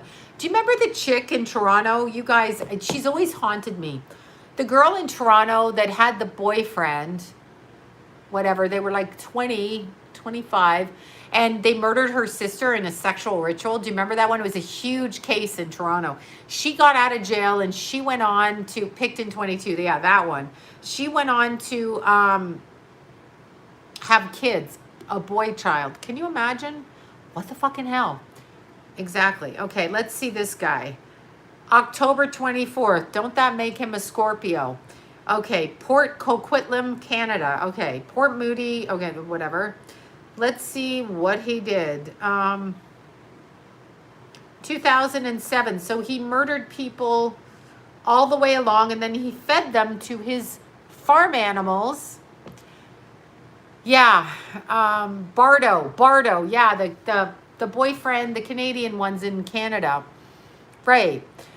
Yes, they overdosed her, but he made, this is what they're doing to us now. He made the sister have sex with her own sister. Exactly. And that's what happened. I'm so getting lightheaded right now. Yeah, he had a snuff film. There you go. That one. There you go. That one. Anyway, they feed them. Now I want you to just, okay, I can't even eat here. I'm like nauseous. Okay. So look at what they're doing to us. They have cut out our meat and our food, right? They have done that. They've cut it out. They've put shit in our food. Now imagine if we all go to the Impossible Burger, which they're pushing right now. Yes, I have 2 nose rings. I'm going to get a third over here. I love nose decorations, okay? Or another one here, another ring. I don't know, I just like it. Okay, so anyway, they're pushing the Impossible Burger as a meatless substitute because it's a Bill Gates funded company run subsidiary under his name. So let's talk about the Impossible Burger. So it's vegetarian, right? Okay. What else could be in that? Exactly. So what do they feed the plants? What do they put in this meat? I ain't eating any of that shit. And I may stop eating meat altogether because I can't even go there as I'm talking about this. It's genetically modified, but why are we eating that?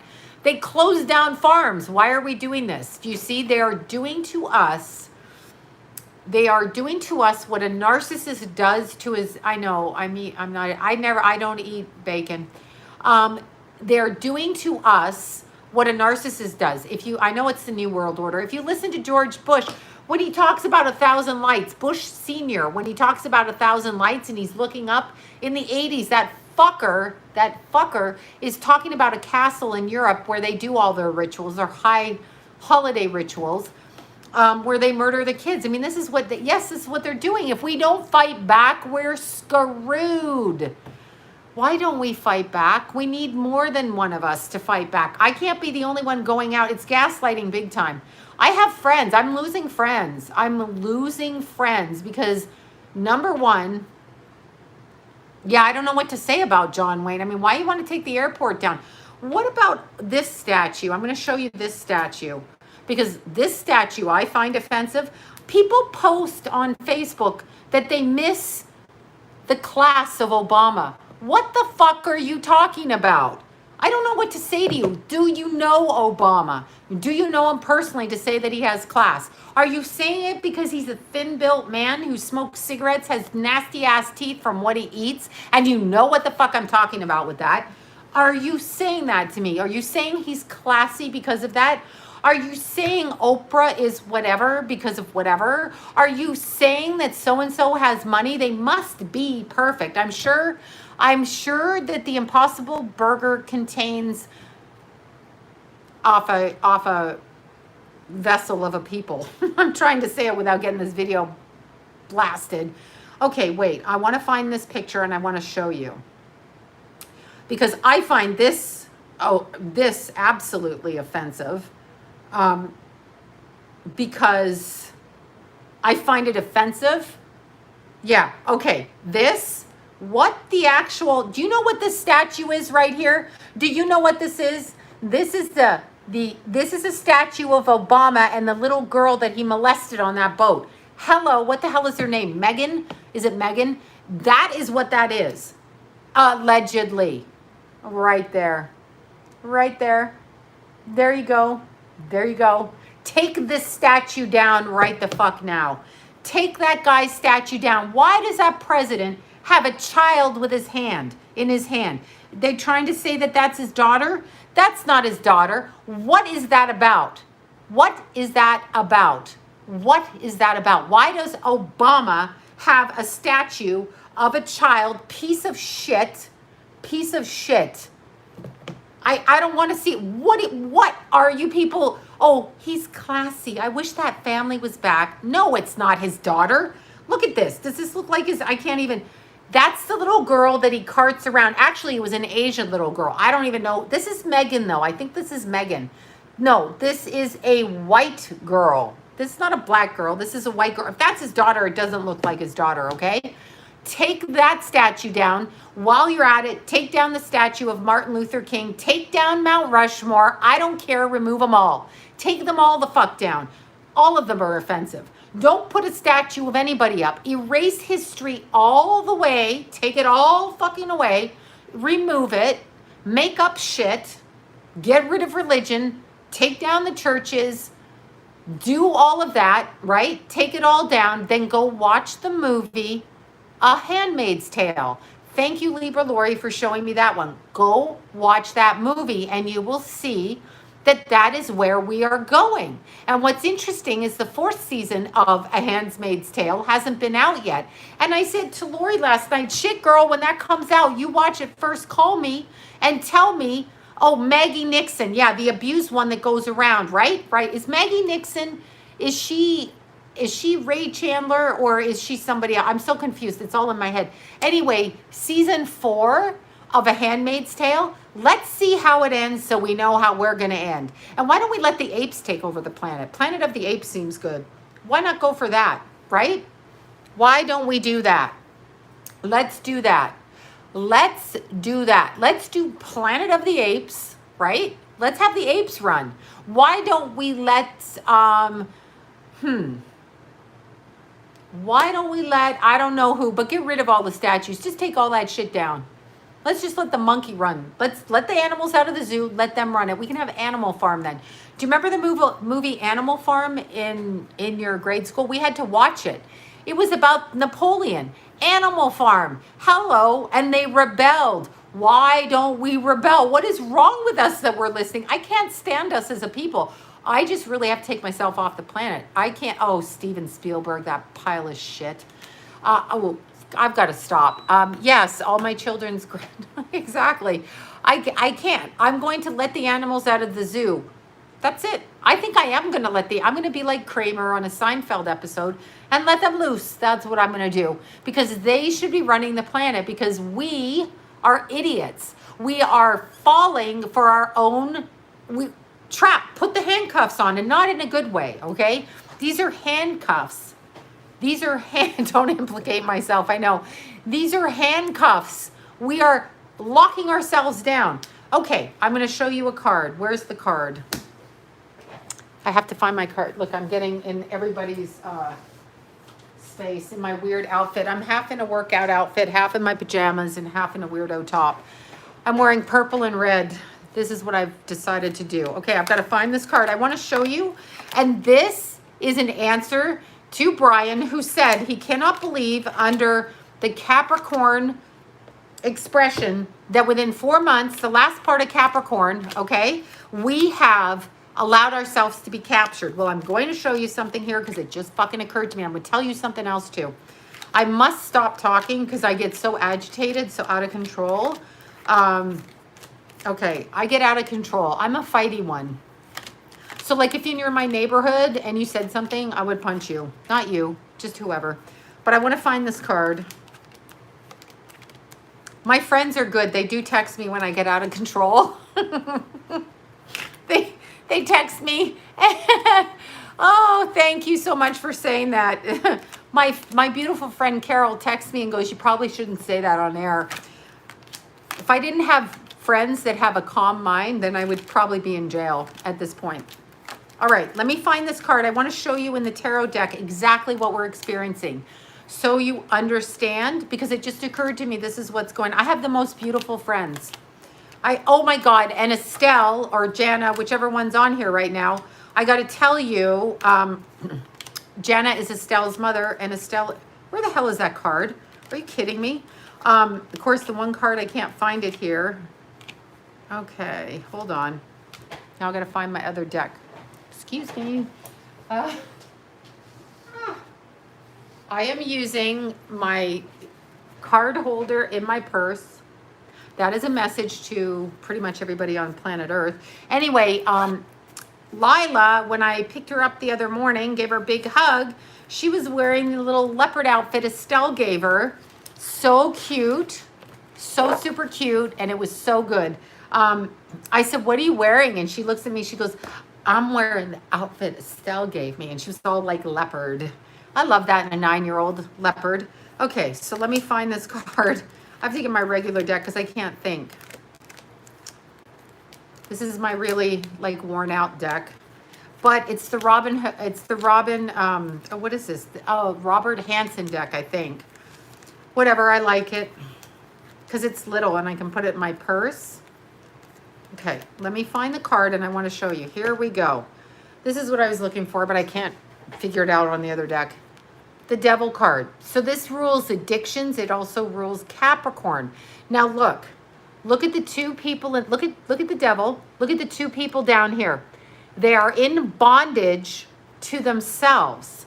They have stepped themselves into bondage. They are chained to it themselves. They hold the key to unlock it, okay? They hold the key. Us dumbasses are being locked down. We hold the key. Here's the key. As much as people are afraid of a virus, and I have the ultimate respect, if you want to wear a mask, wear a mask. If you feel more comfortable, wear a mask. If you want to wear, if you want to carry your hand sanitizer around, do that. The problem I'm having is that we are being pitted against each other. We are being pitted against each other. This is World War III. World War III is between the government and us. How does the violators of the war start? The violators, as in the government, okay? The government pushes the people. What do? Fear, strength. They go against each other. So for every person in fear has to be a person of strength to stand up and say, wait, you don't need to be afraid of this. This is not a murdering situation. This is fine. So you need a person of strength to be in balance to the person of fear. Okay, so it's about balance. They are trying to put us all lopsided, where we're all fearful or we're all aggressive or back and forth. But it's a civil war between us. So the thing that we have to do is actually elevate ourselves. I can hardly talk. We have to elevate ourselves up. The way that we elevate ourselves is, and I've got to calm down because I'm truly fucking agitated at times. So my instinct, if someone says, why don't you have a mask on? I'm going to have to be very careful not to do something that's going to get me in trouble because that's what the demons want to do. So they step into the body, the host body for a second, and the person's not even aware that they have a thing in their body that's speaking through them. Sometimes it is worth hitting somebody, though. Sometimes feeling your fist hit their face is a good feeling. I'm sorry. It's a teenage boy in me. It just is. Anyway, I'm just saying, right? Sometimes it just is. Sometimes it feels good to just fucking throw a rock at somebody.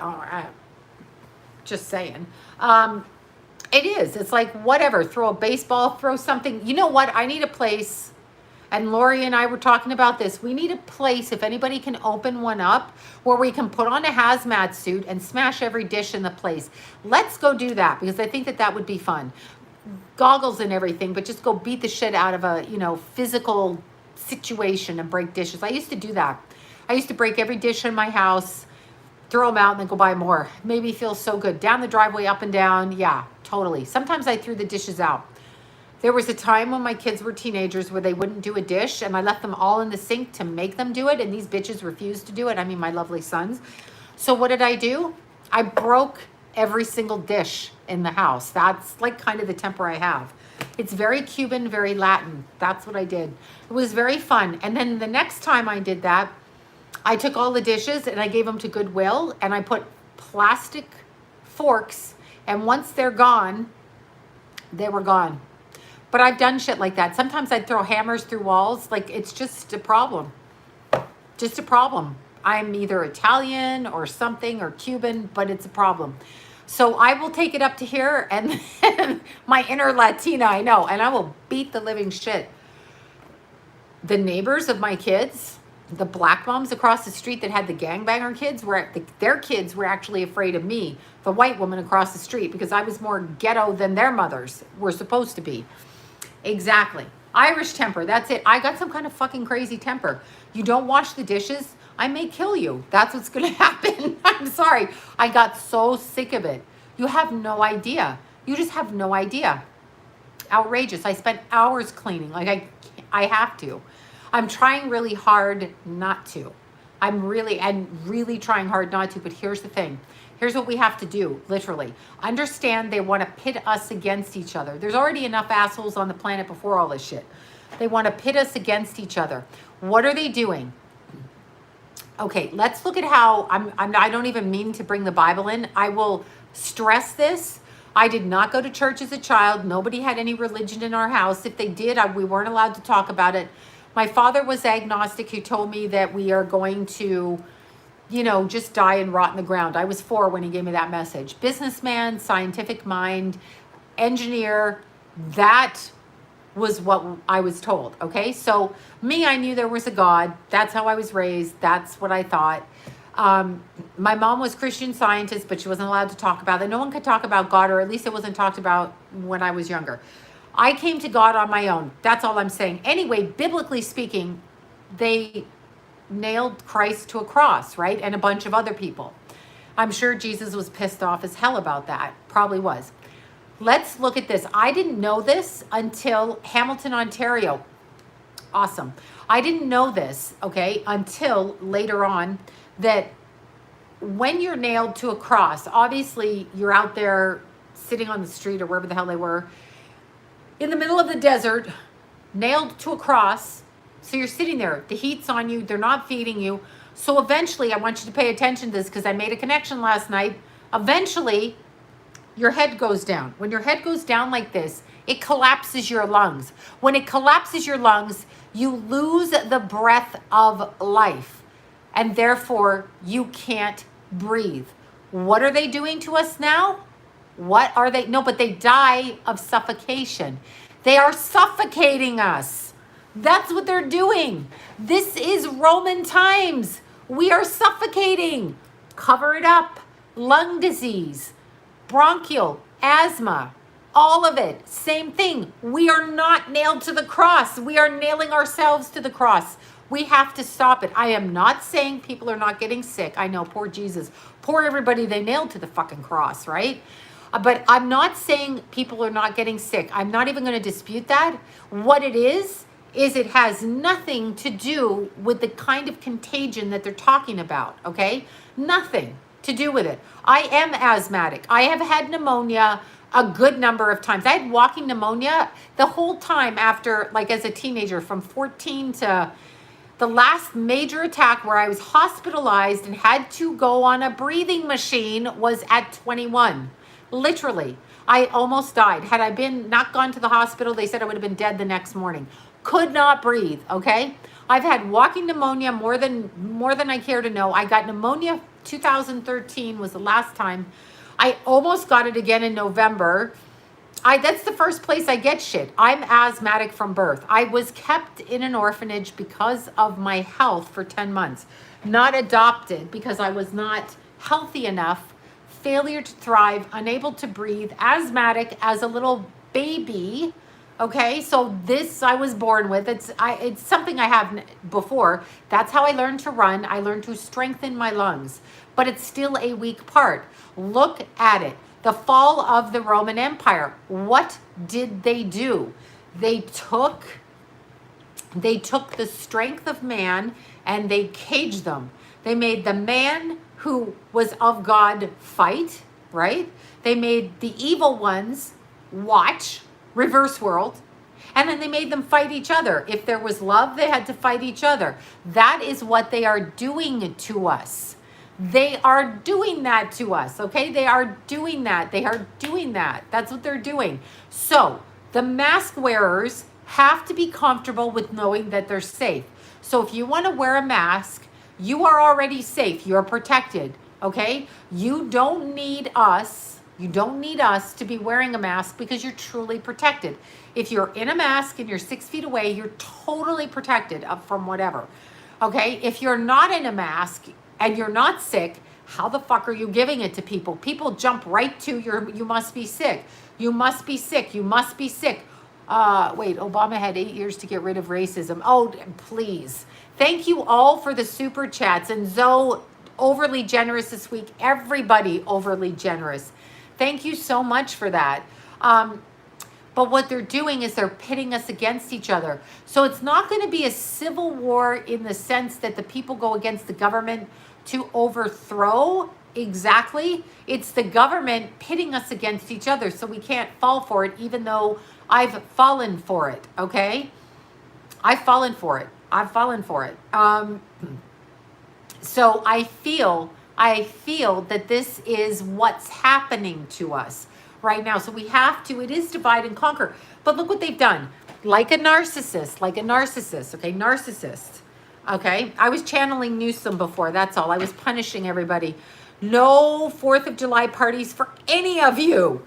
No going to the beach. No more beach for you. I'm going to the beach. We're going to see what happens. I'm going to go to the part without the fines, though. So I'm going to stick in the Venice part where the homeless are. If the homeless are on the beach, I'm going to be on the beach.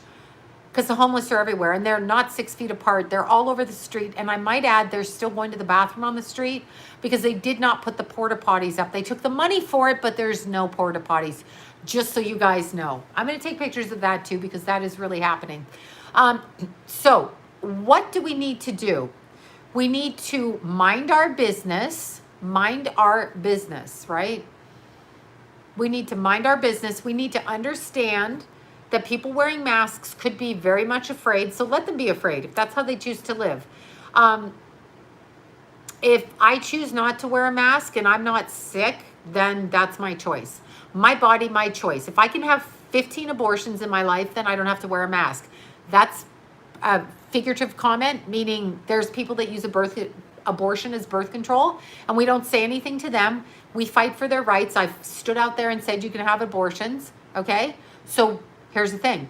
If you can have, look at this, now I'm going crazy with my hair. If you can have abortions and I give you your right to do what you want with your body, you can tattoo yourself from head to toe. You can pierce yourself from head to toe. You can smoke joints. You can go shoot up. You can take Oxycontin. You can do meth. You can drink bleach. You can do whatever you want. Then I don't have to wear a mask. Your drinking and driving is going to kill more people than my not wearing a mask is because I'm not sick. I'm going to say it again. I'm not sick. I'm not sick. I'm not sick. I'm also going to say to you that if you have a business, I will respect your business as your privately run business, okay? As your privately run business, I will respect your wishes. I will wear shoes in there. I will do everything like that. But out on the street in the fresh air, I'm not doing it. That was my problem with Starbucks. Starbucks has air between me and my vehicle. I'm in my vehicle. My hand is out the window. The thing that you pay for is out there. They hand me a drink. There's no way you're getting anything from me. If you're going to make me wear a mask in the drive-thru, I'm going to lick my credit card and then you're going to touch it. And it's going to go in your machine so that I'm going to lick the credit card and everybody else that puts their card in your machine is going to get my mouth germs. How is that? Is that good? Is that a good deal for us? I mean, come on. It's disgusting. And then that's what I'm going to do. I mean, come on. If you make me wear a mask, I'm licking the credit card. That's the fuck what's happening. That's what's happening. But here's the thing. This is another thing. All of us got to start paying with cash now. We got to pay with cash. Cash is extremely important because they're trying to take it away. I know it's a burqa. I know they're trying to take our cash away because of germs. I'm going to repeat this. I was a kid of the 80s. I wore a G-string. All kinds of people put money in my G-string. I never got a disease. I saw people in public bathrooms with girls wearing G-strings, hooping out there, sweating on stage, sitting on people's laps, letting people lick their boobs, all of that shit, snort cocaine off of people's butts, threw a dirty dollar bill that went all around the club overnight, even getting nosebleeds. That's all I'm saying. You're worried about a little bit of cash? Are you kidding me? I mean, come on. Nobody ever got anything off of cash ever until this generation of whiny bitches and fearful. I know the strip clubs are closed. It's terrible. I feel sorry for my stripper sisters. I hope they all get a Zoom out and like, there you go. Oops, as I'm spitting. Let's do a Zoom strip for the strippers. They should open up on Zoom, have their clients all go into the Zoom and then throw money at them there and they can do their shit. Have the girls do their shit. Zoom camera number 1, do this. Zoom camera number 2, do that. So girl number 1, girl number 2. You know, this one's topless, this one's bottomless, this one's all naked, this one's dressed. I don't know. This one gonna show her legs. And then that's what we should do. Zoom strip. Swear to God, let's do that. Let's start that. Was wondering, yeah, they cash apps and no, they want to take, no, we've gotten so used to putting stuff on our phone. Here, put the stuff on your phone. Do that. No. Drive-through strip clubs. Awesome. Yeah, that's great. I know it's a horrible world we live in. So horrible. They already have cam girls. Not cam girls, Zoom girls. Not cam girls. The strip club that you go to. So let's say it's Dolly Strip Club or the Dollhouse. Okay, so the Dollhouse or the Brass Rail, whichever. I'm giving myself away here. So that club gets all their stripper girls from the Brass Rail, stripper girls from the Dollhouse. Those stripper girls go on Zoom and that's what they do. Those girls from that club, right? There you go. OnlyFans is new script, but yeah, do that or whatever. Have them dance with masks on. I don't get. Okay, whatever Ellen's crying about, who cares, stupid bitch. Anyway, getting to the point, back to Jeffrey Epstein's island, bikini burqas, right? Back to Jeffrey Epstein's island until they deal with the satanic part of it, okay? The satanic part. Thank you so much for that. There's a satanic element, okay, to the child abuse. It is satanic ritual sodomy for the illumination into other dimensions on the astral level for the reason of acquiring power, knowledge, money, magic in order to pull it in to effect. That's what it is.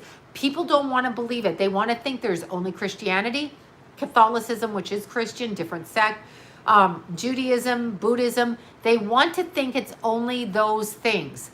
Those are the things they want to think. They want to say that that's all it exists. And because that exists, we're going from this shitty earth into heaven and it's going to be blissful. Nice try. There's tons of levels, tons of dimensions, and you ain't going shit. And here's another thing I recognize, and I'm going to say it. Oh, I know Satanism is real. I grew up around it. I know it. Here's what I want to say. Those that fight to stay connected and God-centered have to speak up. You are not going to get off of this dimension and energy unless you speak up as one of God's children. And I'm not joking you. I don't even know what else to say about that. If you do not speak up as a God-centered person, whichever God it is that you believe in, I'm not drawing that distinction, as a God-centered. Now, keep in mind, Satanists call Lucifer their God. But, okay, I'm not talking about the rapture the way it is, but they are definitely making a divide in people, okay? They are making a divide. Call it whatever you want. There's the non-believers in God. Why do you have fear? Why do you have fear? Why are you afraid? Afraid of what? Do you think you're going to live forever? You're not going to live forever. So what do you care when you die? I mean, it's only the manner of death, really, that should scare you, not the fact you die. Who told you you're going to live forever? That you are a daughter of God. Absolutely. Absolutely. You are a child of God. And as one of God's children, it is a responsibility to speak up. Even but okay. Remember the girls, I can't think of their names, two or three little girls that were in captivity in Seattle or Oregon or wherever they were, Portland maybe, by the lunatic that had them as sex slaves since he kidnapped them. Do you remember those 3 little girls? The one little girl had a baby in captivity, and she was in there for 12 years or whatever it is. Michelle something. It wasn't until that little girl, Cleveland, thank you. It wasn't until that little girl, Michelle, took a risk to free herself and took action that she was illuminated again with God. It wasn't. When she didn't fight for herself, she didn't go. Okay? Thank you so much for that. She didn't go anywhere. You have to fight without fear. Yes, you could die. She could have run out that door and somebody could have killed her. The guy, Ariel Castro, yeah, whatever. They could have done all of that kind of stuff. However, you have to fight for yourself. If you do not speak up, if you do not take action, even if you are one person, then how can you expect to actually call yourself a child of God when you are not protective of yourself? You must first protect the self, and you're not to be caged. We are being caged. We are being caged. Those that are going in fear obviously do not know God. That's all I can say. What are you afraid of? Why do you assume you're going to get the virus and die? Now, maybe it's anxiety ridden from the TV, from the camera, but you still have to take responsibility. Just like a woman who's married to a child molester, you have to take responsibility. You cannot say, this is my husband, I'm going to let him molest a fucking child. You have to stand up and say, regardless, I may lose my life, I may lose my money, but I must speak up for children, okay? The same way we are speaking up for our fellow man. This is a lie. I'm not saying there's not a virus, but the magnitude of the pandemic, the way that they present it, is not accurate. It's not accurate. I'm sorry, they're not showing me the statistics in the correct way from my information and private research with nurses that I'm talking to every day. They are not doing it. So I have to know what is real. So I have researched, and from my research, this is not truthful. The people that are dying have a lot of different information than what is being presented on the news. Older people, people with diabetes, people that are sick, people that are fearful, put into a state of anxiety. State of anxiety causes heart attacks, breathing symptoms, stress, apathy, all kinds of things, but we still have a responsibility. If you are depressed, you have a responsibility to get out of your depression. It's nobody's job but your own. And that's what we're taught. Take care of oneself. You have God in you. Why are you not taking action? You have God in you. Use your common sense. Research for yourself. We have to take action. If we don't take action, we're chained. We've just chained ourselves. You know those beautiful elephants? Where is April here? Beautiful elephants. April helps elephants. Anyway, the elephants, okay, chained, brutalized by narcissistic trainers, pimping them out for their own money, prostituting, slaving these elephants, which are guides and gods, okay? They are above us. Those beautiful, magnificent 2-ton creatures stay and take the abuse because they are empathic, healing, lovely creatures, and they stay, and eventually they remove the chains from these elephants, and they don't even know their own strength, and they can walk out of that park. They don't even know it. They don't know it because they've been brutalized. Human beings are putting themselves into that state. You have to step outside of your corral. You have strength. You have strength. What are we doing?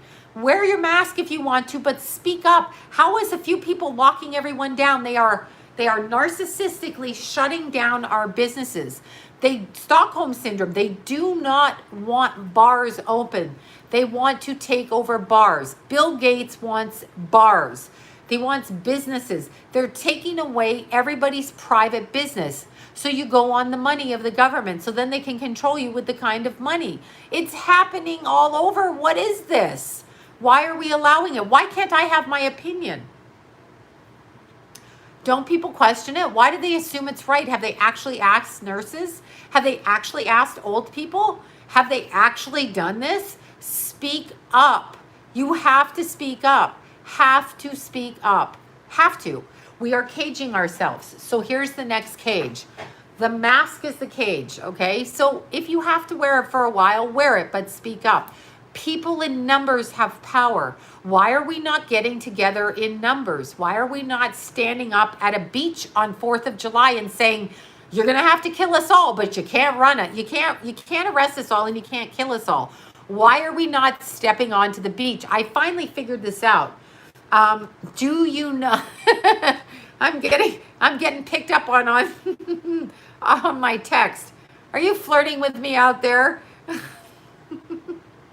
Are you flirting with me? I think I'm being flirted with. I'm half joking with this because, whatever. Anyway, I figured out what Garcetti was talking about at the beach. Remember that asinine, or was it Newsom? I get them so confused. When you look at these two idiots running California, and they said you can go to the beach, but you can't be on the sand, but you can be in the water. Do you know what that's about? I know, I'm blushing. I just got flirted with. Anyway, do you know what that's about? Think about this for a second. The sand is on land. The water is God's. They can't control the water. That's why I said you can't go on the sand. The sand belongs to the city. The city is property. The sand was put there for the beach. The ocean is water from God, right? Right. They can't control the ocean, but they can control the sand. So when they tell you you can't sit on the sand, you can go to the ocean. Get it? You see what's happening? We are being caged, systematically captured like the elephants. The beautiful elephants, okay? Those sweet elephants, 2,000 pounds. They could kill you. Elephants will run you over. There's the odd rogue elephant, and they shoot them. After years of service, they shoot them for finding their power. I would rather die than be caged. And the reason that I had a longtime friend, ask why I was promoting not wearing a mask. Because I really, really don't believe that you're going to get sick if you don't wear a mask. Sorry. Call me crazy. Call me dumb. Call me uneducated. I just don't believe it. I don't believe it. And by the way, who on God's earth, and I'm going to say this again, Newsom's Winery is open this weekend. We ought to go throw shit at the wine. Here's what I'm going to say to how do I want to word this? People who go to the hospital with breathing issues, I completely understand. You get scared. If you've ever had pneumonia, it's terrible. It's fucking terrible. It's so terrible that it's terrible. I'm going to the beach. We're going to see what happens. I'm going.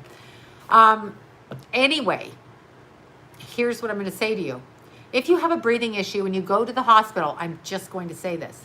On what planet Earth do we automatically put them on a ventilator or vent, as they say, to help them with their breathing? Why do we do that? Why is everybody going on a ventilator? Why is that the go-to thing without doing other things? Why are they not using like a nebulator machine? Why are they not using a breathing mask first?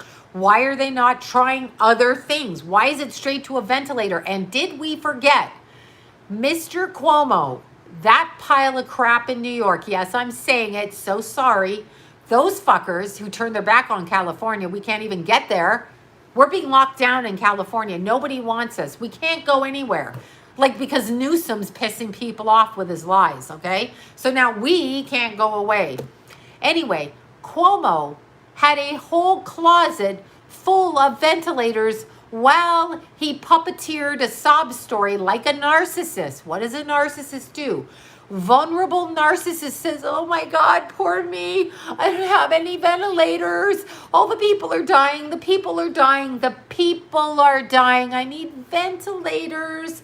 Cuomo the narcissist, along with Newsom the narcissist, and Trump the narcissist, and Obama the narcissist, Bush the narcissist, Clinton the narcissist, Pelosi, etc., pick a politician. They had a closet full of 1,000 ventilators while they made more come. Please explain to me why there was a Navy yacht outside in New York Harbor waiting to take COVID patients with paid-for doctors on taxpayers' money, and Cuomo sent them back to the old folks' home.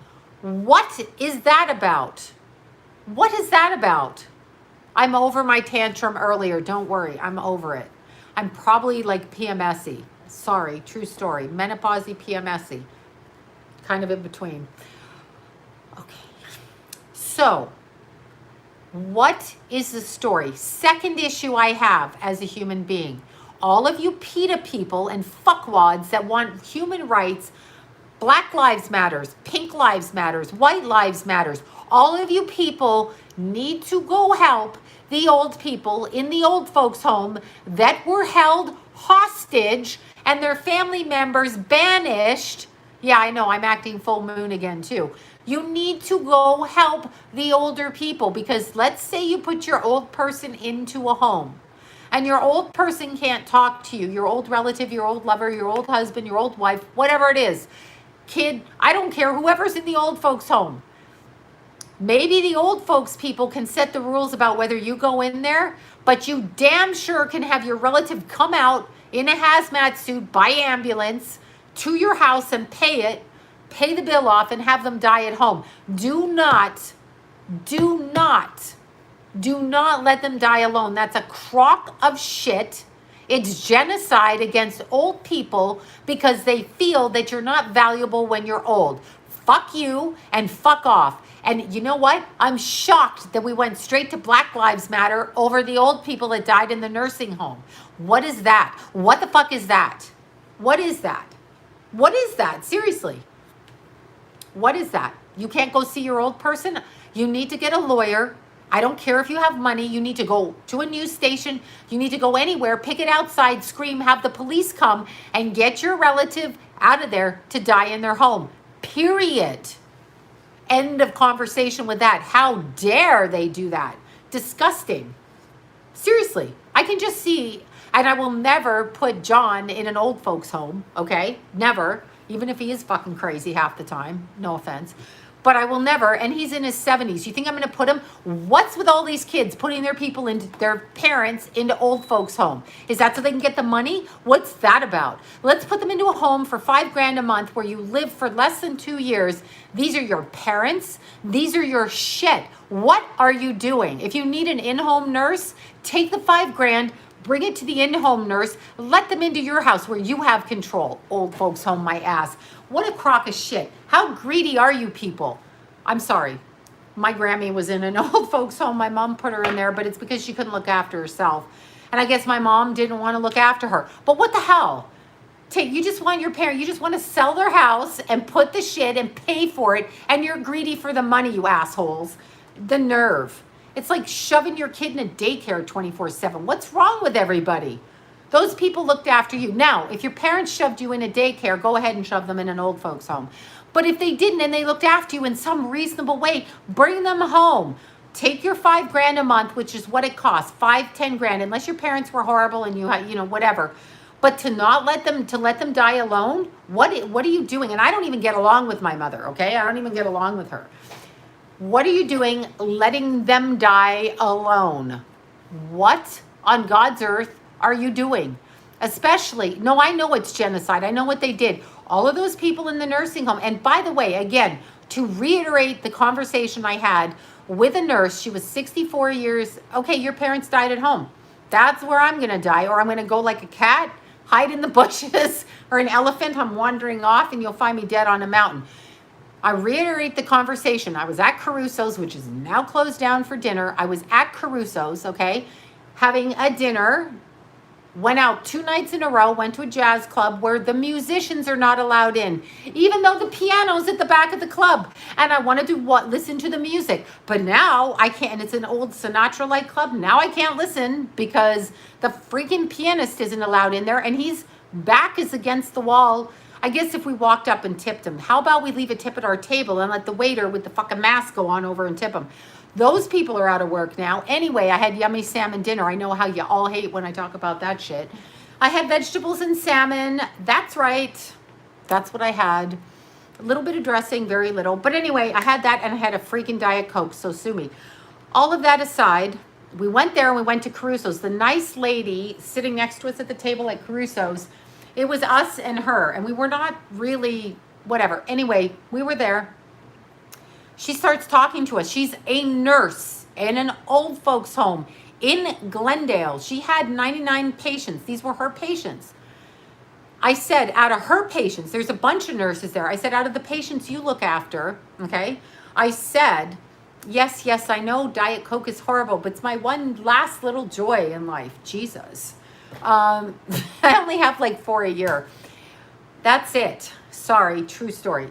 But the nurse lady, she said they had 2 COVID patients. One guy was 85, one guy was 89. They didn't have any symptoms. When they come into the old folks' home, it is required that they are tested every so often.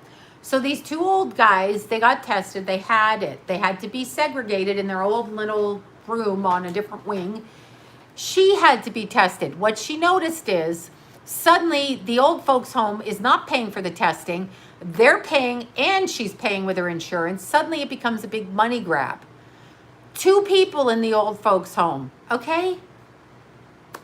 Yes, wearing a mask is bullshit.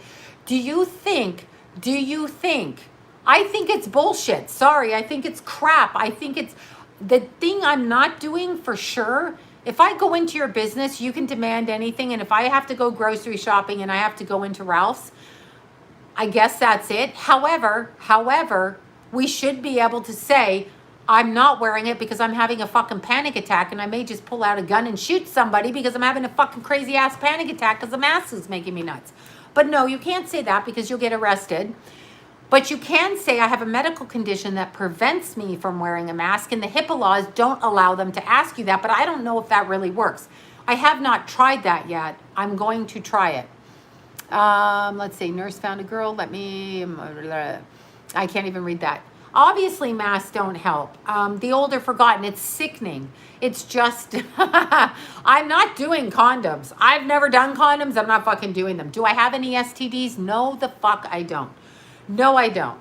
I do not. I could have scabies, y'all. How do you know? That's an STD on your skin. That's fucking creepy. That's what the homeless get when they sleep on mattresses outside. Scabies from having sex. Just fucking saying, okay? So you can have that. Should we shave everybody's hair off because of lice in school? We better do that to your kids. We're shaving your kids' hair when they go back to school because there's lice living in it. What's that about? What is that about? I mean, seriously, what is that about? Yeah, filthy fish. I get what you're saying there. Anyway, what I want to say, no, it's not that. I don't believe in condoms either. If I have to sleep with you and you have germs, I don't know what to say. I just don't know what to say to that. I'm not doing it. Sorry, I'm not. And I have a right. It's my body. You can have an abortion. I don't have to wear a condom. You can have 5 abortions. I'm not wearing a mask. Why do I have to do what you want me to do? And I have to support what I don't want you to do. Why is that? I support your right to do what you want with your body. I support it. I know you're doing good. I'm not saying everybody has to take care of their moms, but I think when you put your parent in a nursing home, here's a better idea. If you have to put your parent in a nursing home, okay? If you have to, why don't you sign a legal document when you're putting your parent in there? This might be a thing to start. It wouldn't hurt you to get a lawyer for an hour, $400, okay? Get a document written up where your lawyer comes with you. Find someone to come with you for an hour, right? Sign a document that if your parent gets ill with any illness, you have a right, whether the illness is considered whatever, to go in with the proper covering to be there with your parent. You should actually get a document, get it notarized, check and balance. Let me explain this to you. When I was having my babies, I had the 2 home births, as you know, because I refused to go to a hospital because I'm that paranoid bitch. I didn't want them stealing my baby. I didn't want them doing that. So what did I do with their father? Their father and I wrote out a birth plan. In the event that there's this, and this happening, this is what I agree to. I do not agree to this. I will not agree to that. And we wrote it out. I almost said we circumcised it. We didn't circumcise because I don't agree to that either. And I got flack for that. I'm not doing that shit either. Fuck you. Oh my God, I'm in an irate mood. Anyway, not my job to fucking hack my baby's bodies up when they're born, okay? Like I was like, why is this just an arbitrary thing they want you to do? That's why I wouldn't go to a hospital. And I even had relatives that said, oh, I'll take your baby to the hospital to get circumcised. Hell no, you sadistic people. You're not touching my baby. You're not touching their wieners. Get your mind out of my gutter. Get your mind out of there. Not happening. My baby, my body, my choice. No, no, no, no. No, no, no, not. Anyway, we wrote out a legal document to have everything done. If the baby ends up in the hospital, this is what's going to happen if this happens. Now, here's the interesting thing. Oddly enough, when Keithy was in my belly, his dad said to me in the first several months, more psychic than me, he said, I think we didn't know it was Keith. I think we're gonna need insurance for the baby to be in the hospital. When you have a home birth and you have a midwife, you pay about $6,000 for the midwife and all the services of using their facility to do all your wellness appointments, and then the midwife to come do the birth at your house. It's about $6,000 out of pocket. It's not covered by insurance. Yes, I did that. Okay, so I wanted a home birth. I did not want to step foot in a hospital. Now, in truth, Keithy got caught in the cord. John saved his life, okay? Saved his life. Put his hands in me like a freaking Mack truck while my mother videotaped the whole thing. Oh, anyway, Keithy was 9 pounds. It was all wrapped around, and Keithy was purple when he came out. I started in the bath, pushed him out, got stuck. Anyway, long, boring story short, had to call an emergency ambulance. We had it set up. I had the legal documentation, everything done, everything paid for ahead of time, hospital of entrance, all of that. So Keithy ended up in Children's Hospital, true story.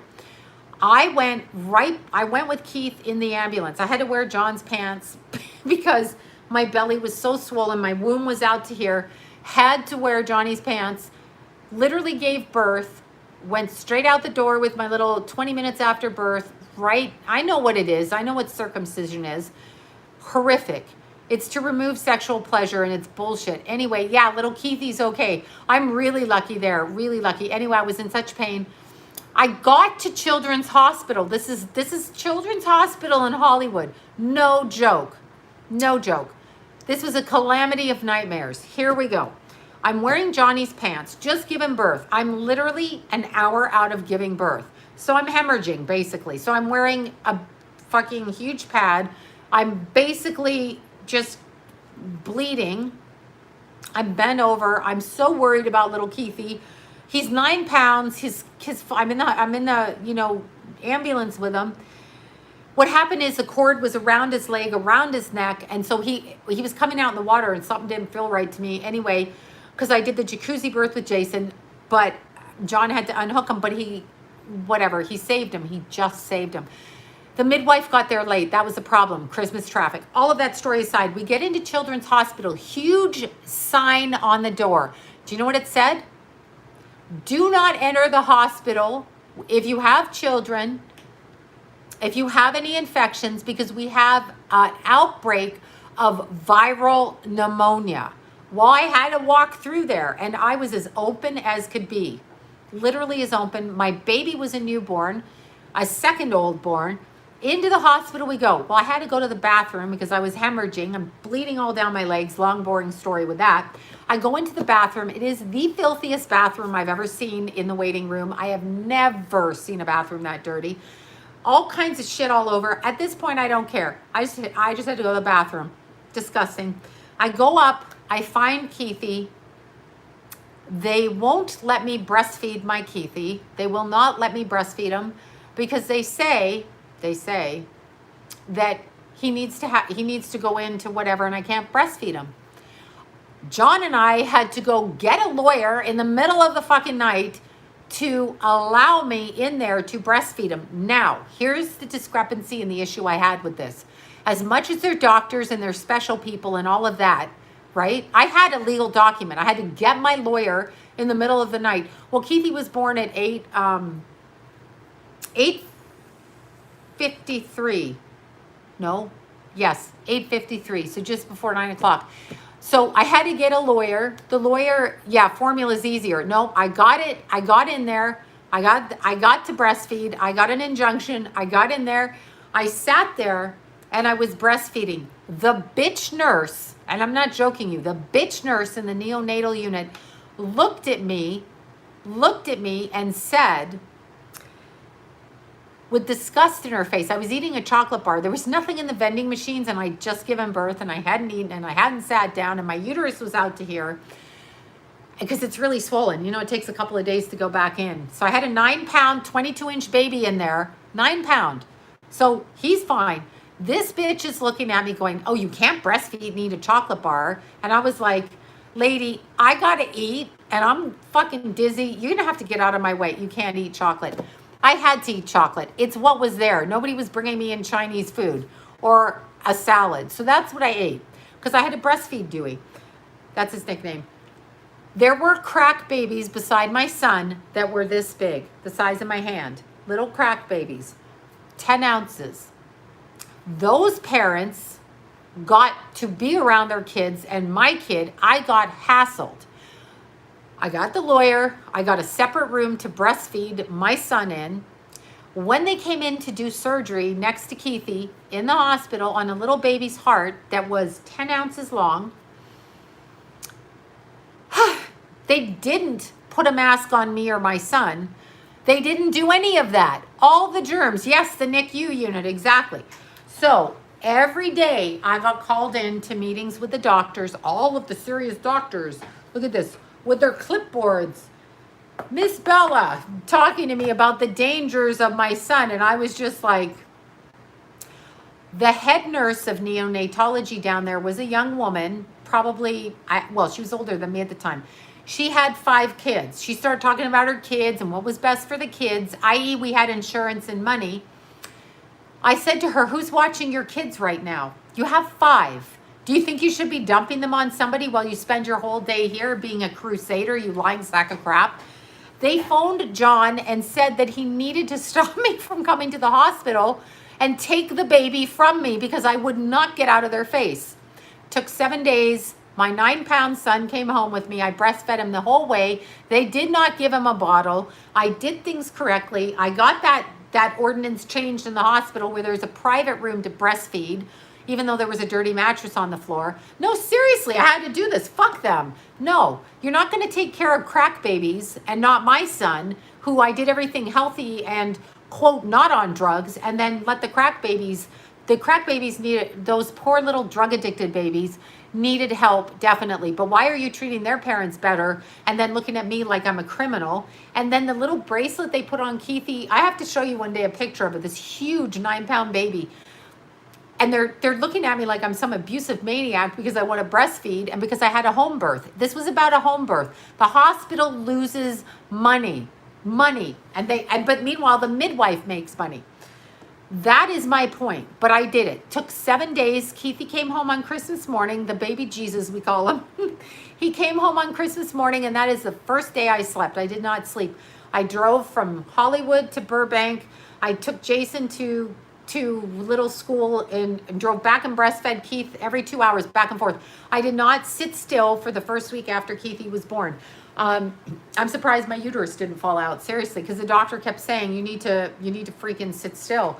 But my problem with it, what the hell was my problem? The problem was I was judged for having a home birth. I don't know why I'm on this tangent. But that was because of the old people in the hospital. There, I went off on a tangent.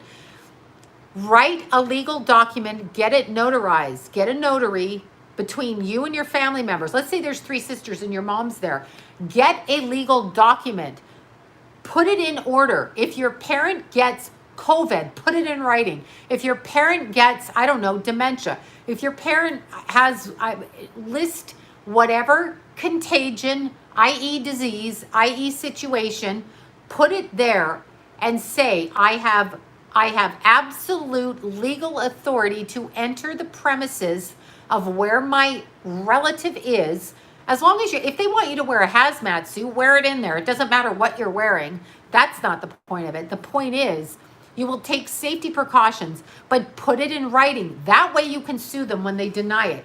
When they do it, you'll have a $20 million lawsuit. No, it'll probably be $1 million lawsuit. Do it that way. Always. I put it in writing and I notarize it. That is what I did before I had Keith. That is what I did with John, so that there was no discrepancy between us. Now, luckily, I'm very lucky with that, because as a husband and as the father of my kids, he listened to, and we agreed. And he did not go behind my back. He did not undermine me. None of that. We set it up prior and we set it up legally. Do that. Do that with your elderly parents. If you have somebody in a nursing home now, go and get it.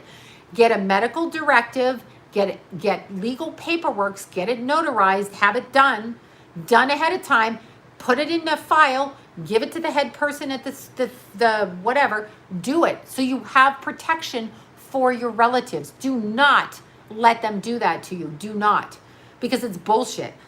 Please. Like, how come the nurses are allowed in there to die with your relative, but you can't? Are they special? Put the same outfit on and go in. What is that about? What the hell is that about? Genocide of old people. Genocide. Sister is guardian can't. Tell your sister then, Tammy. Tell your sister. Tell your sister to do that so your parent doesn't live alone. Do that.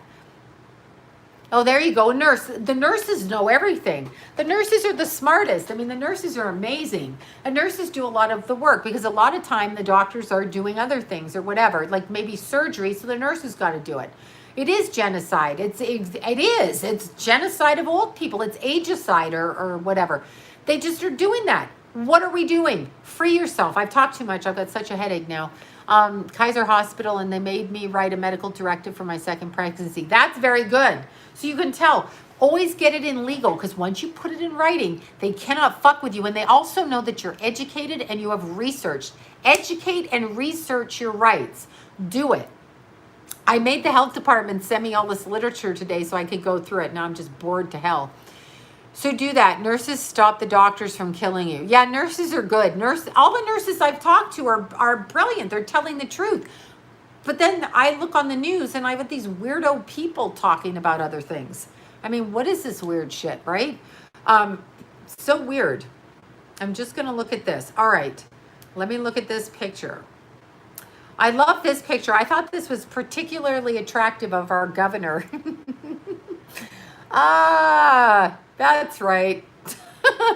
Oh my God. I know. I got a headache. I just went off on a fucking tangent.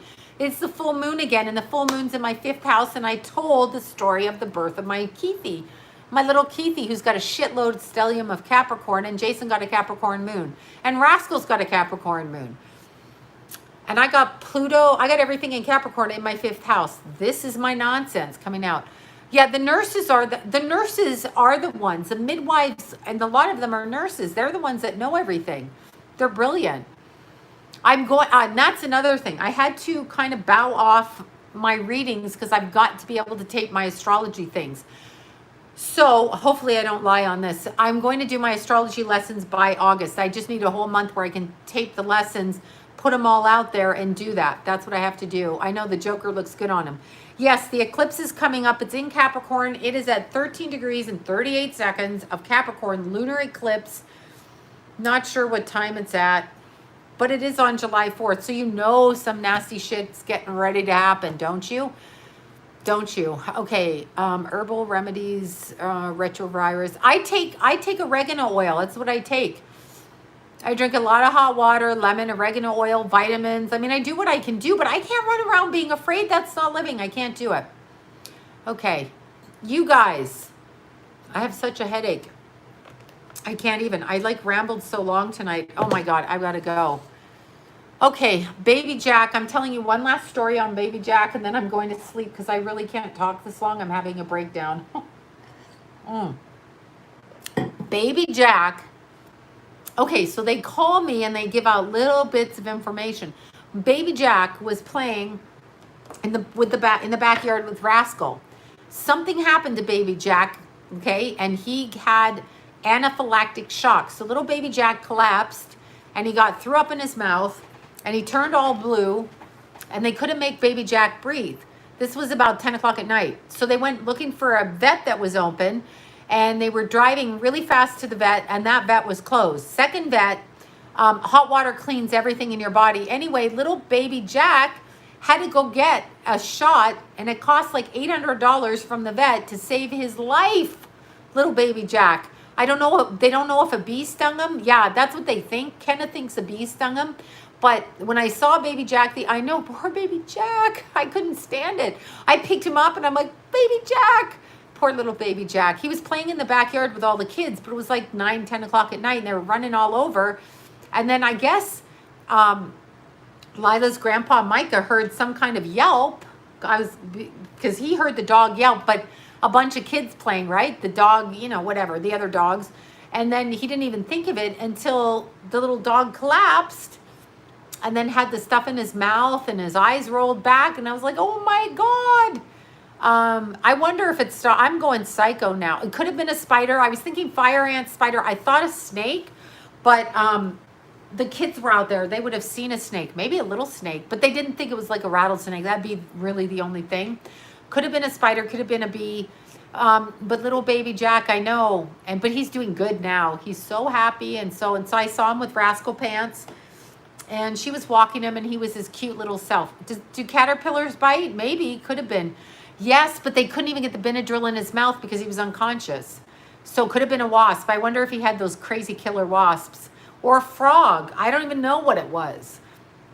But, you know, because baby Jack lives with the goats and all of that in the back. So anyway, he couldn't even put the Benadryl down him, but whatever the Benadryl shot was $800. You know, a young couple with a little dog, why you want to do that for with a little baby there? Like, come on. Whatever. Anyway, Libra Lori gave us a good vet that will take care of baby Jack 24 hours a day now on in case a bad little wasp comes. Hi, Venus. Yeah, we think it was a bee or a wasp. I know baby Jack is good now. I'm a puncture wound. They couldn't find it on him, so they don't know. But he did yelp at something. I know Libra Lori is the best. So she took her little dog, Kenzie, to this doctor. And the doctor did a good surgery, saved Kenzie, and then, you know, is open all night and is trustworthy. So I'm going to that vet. Also, Dr. Sharp, but Dr. Sharp is not open. Dr. Sharp is not open all night. So, you know, Dr. Sharp, he saved Tulip, who I poisoned with flea powder when she was a kitten. Yeah, baby Jack is good now. I don't have his picture, though. I didn't snap his picture since then. Okay, you guys, I've got to go. Sorry for my rant earlier. Obviously, the full moon or PMS or menopause or all of it or anything is like hitting me. Okay. Bye, you guys. Mwah. I love you all. Remember, we're going to say, I'm abundantly healthy, happy, joyous, and free now. I am abundantly healthy, happy, and enjoying July 4th, celebrating America's freedom out in public without a mask now. Okay, bye, you guys.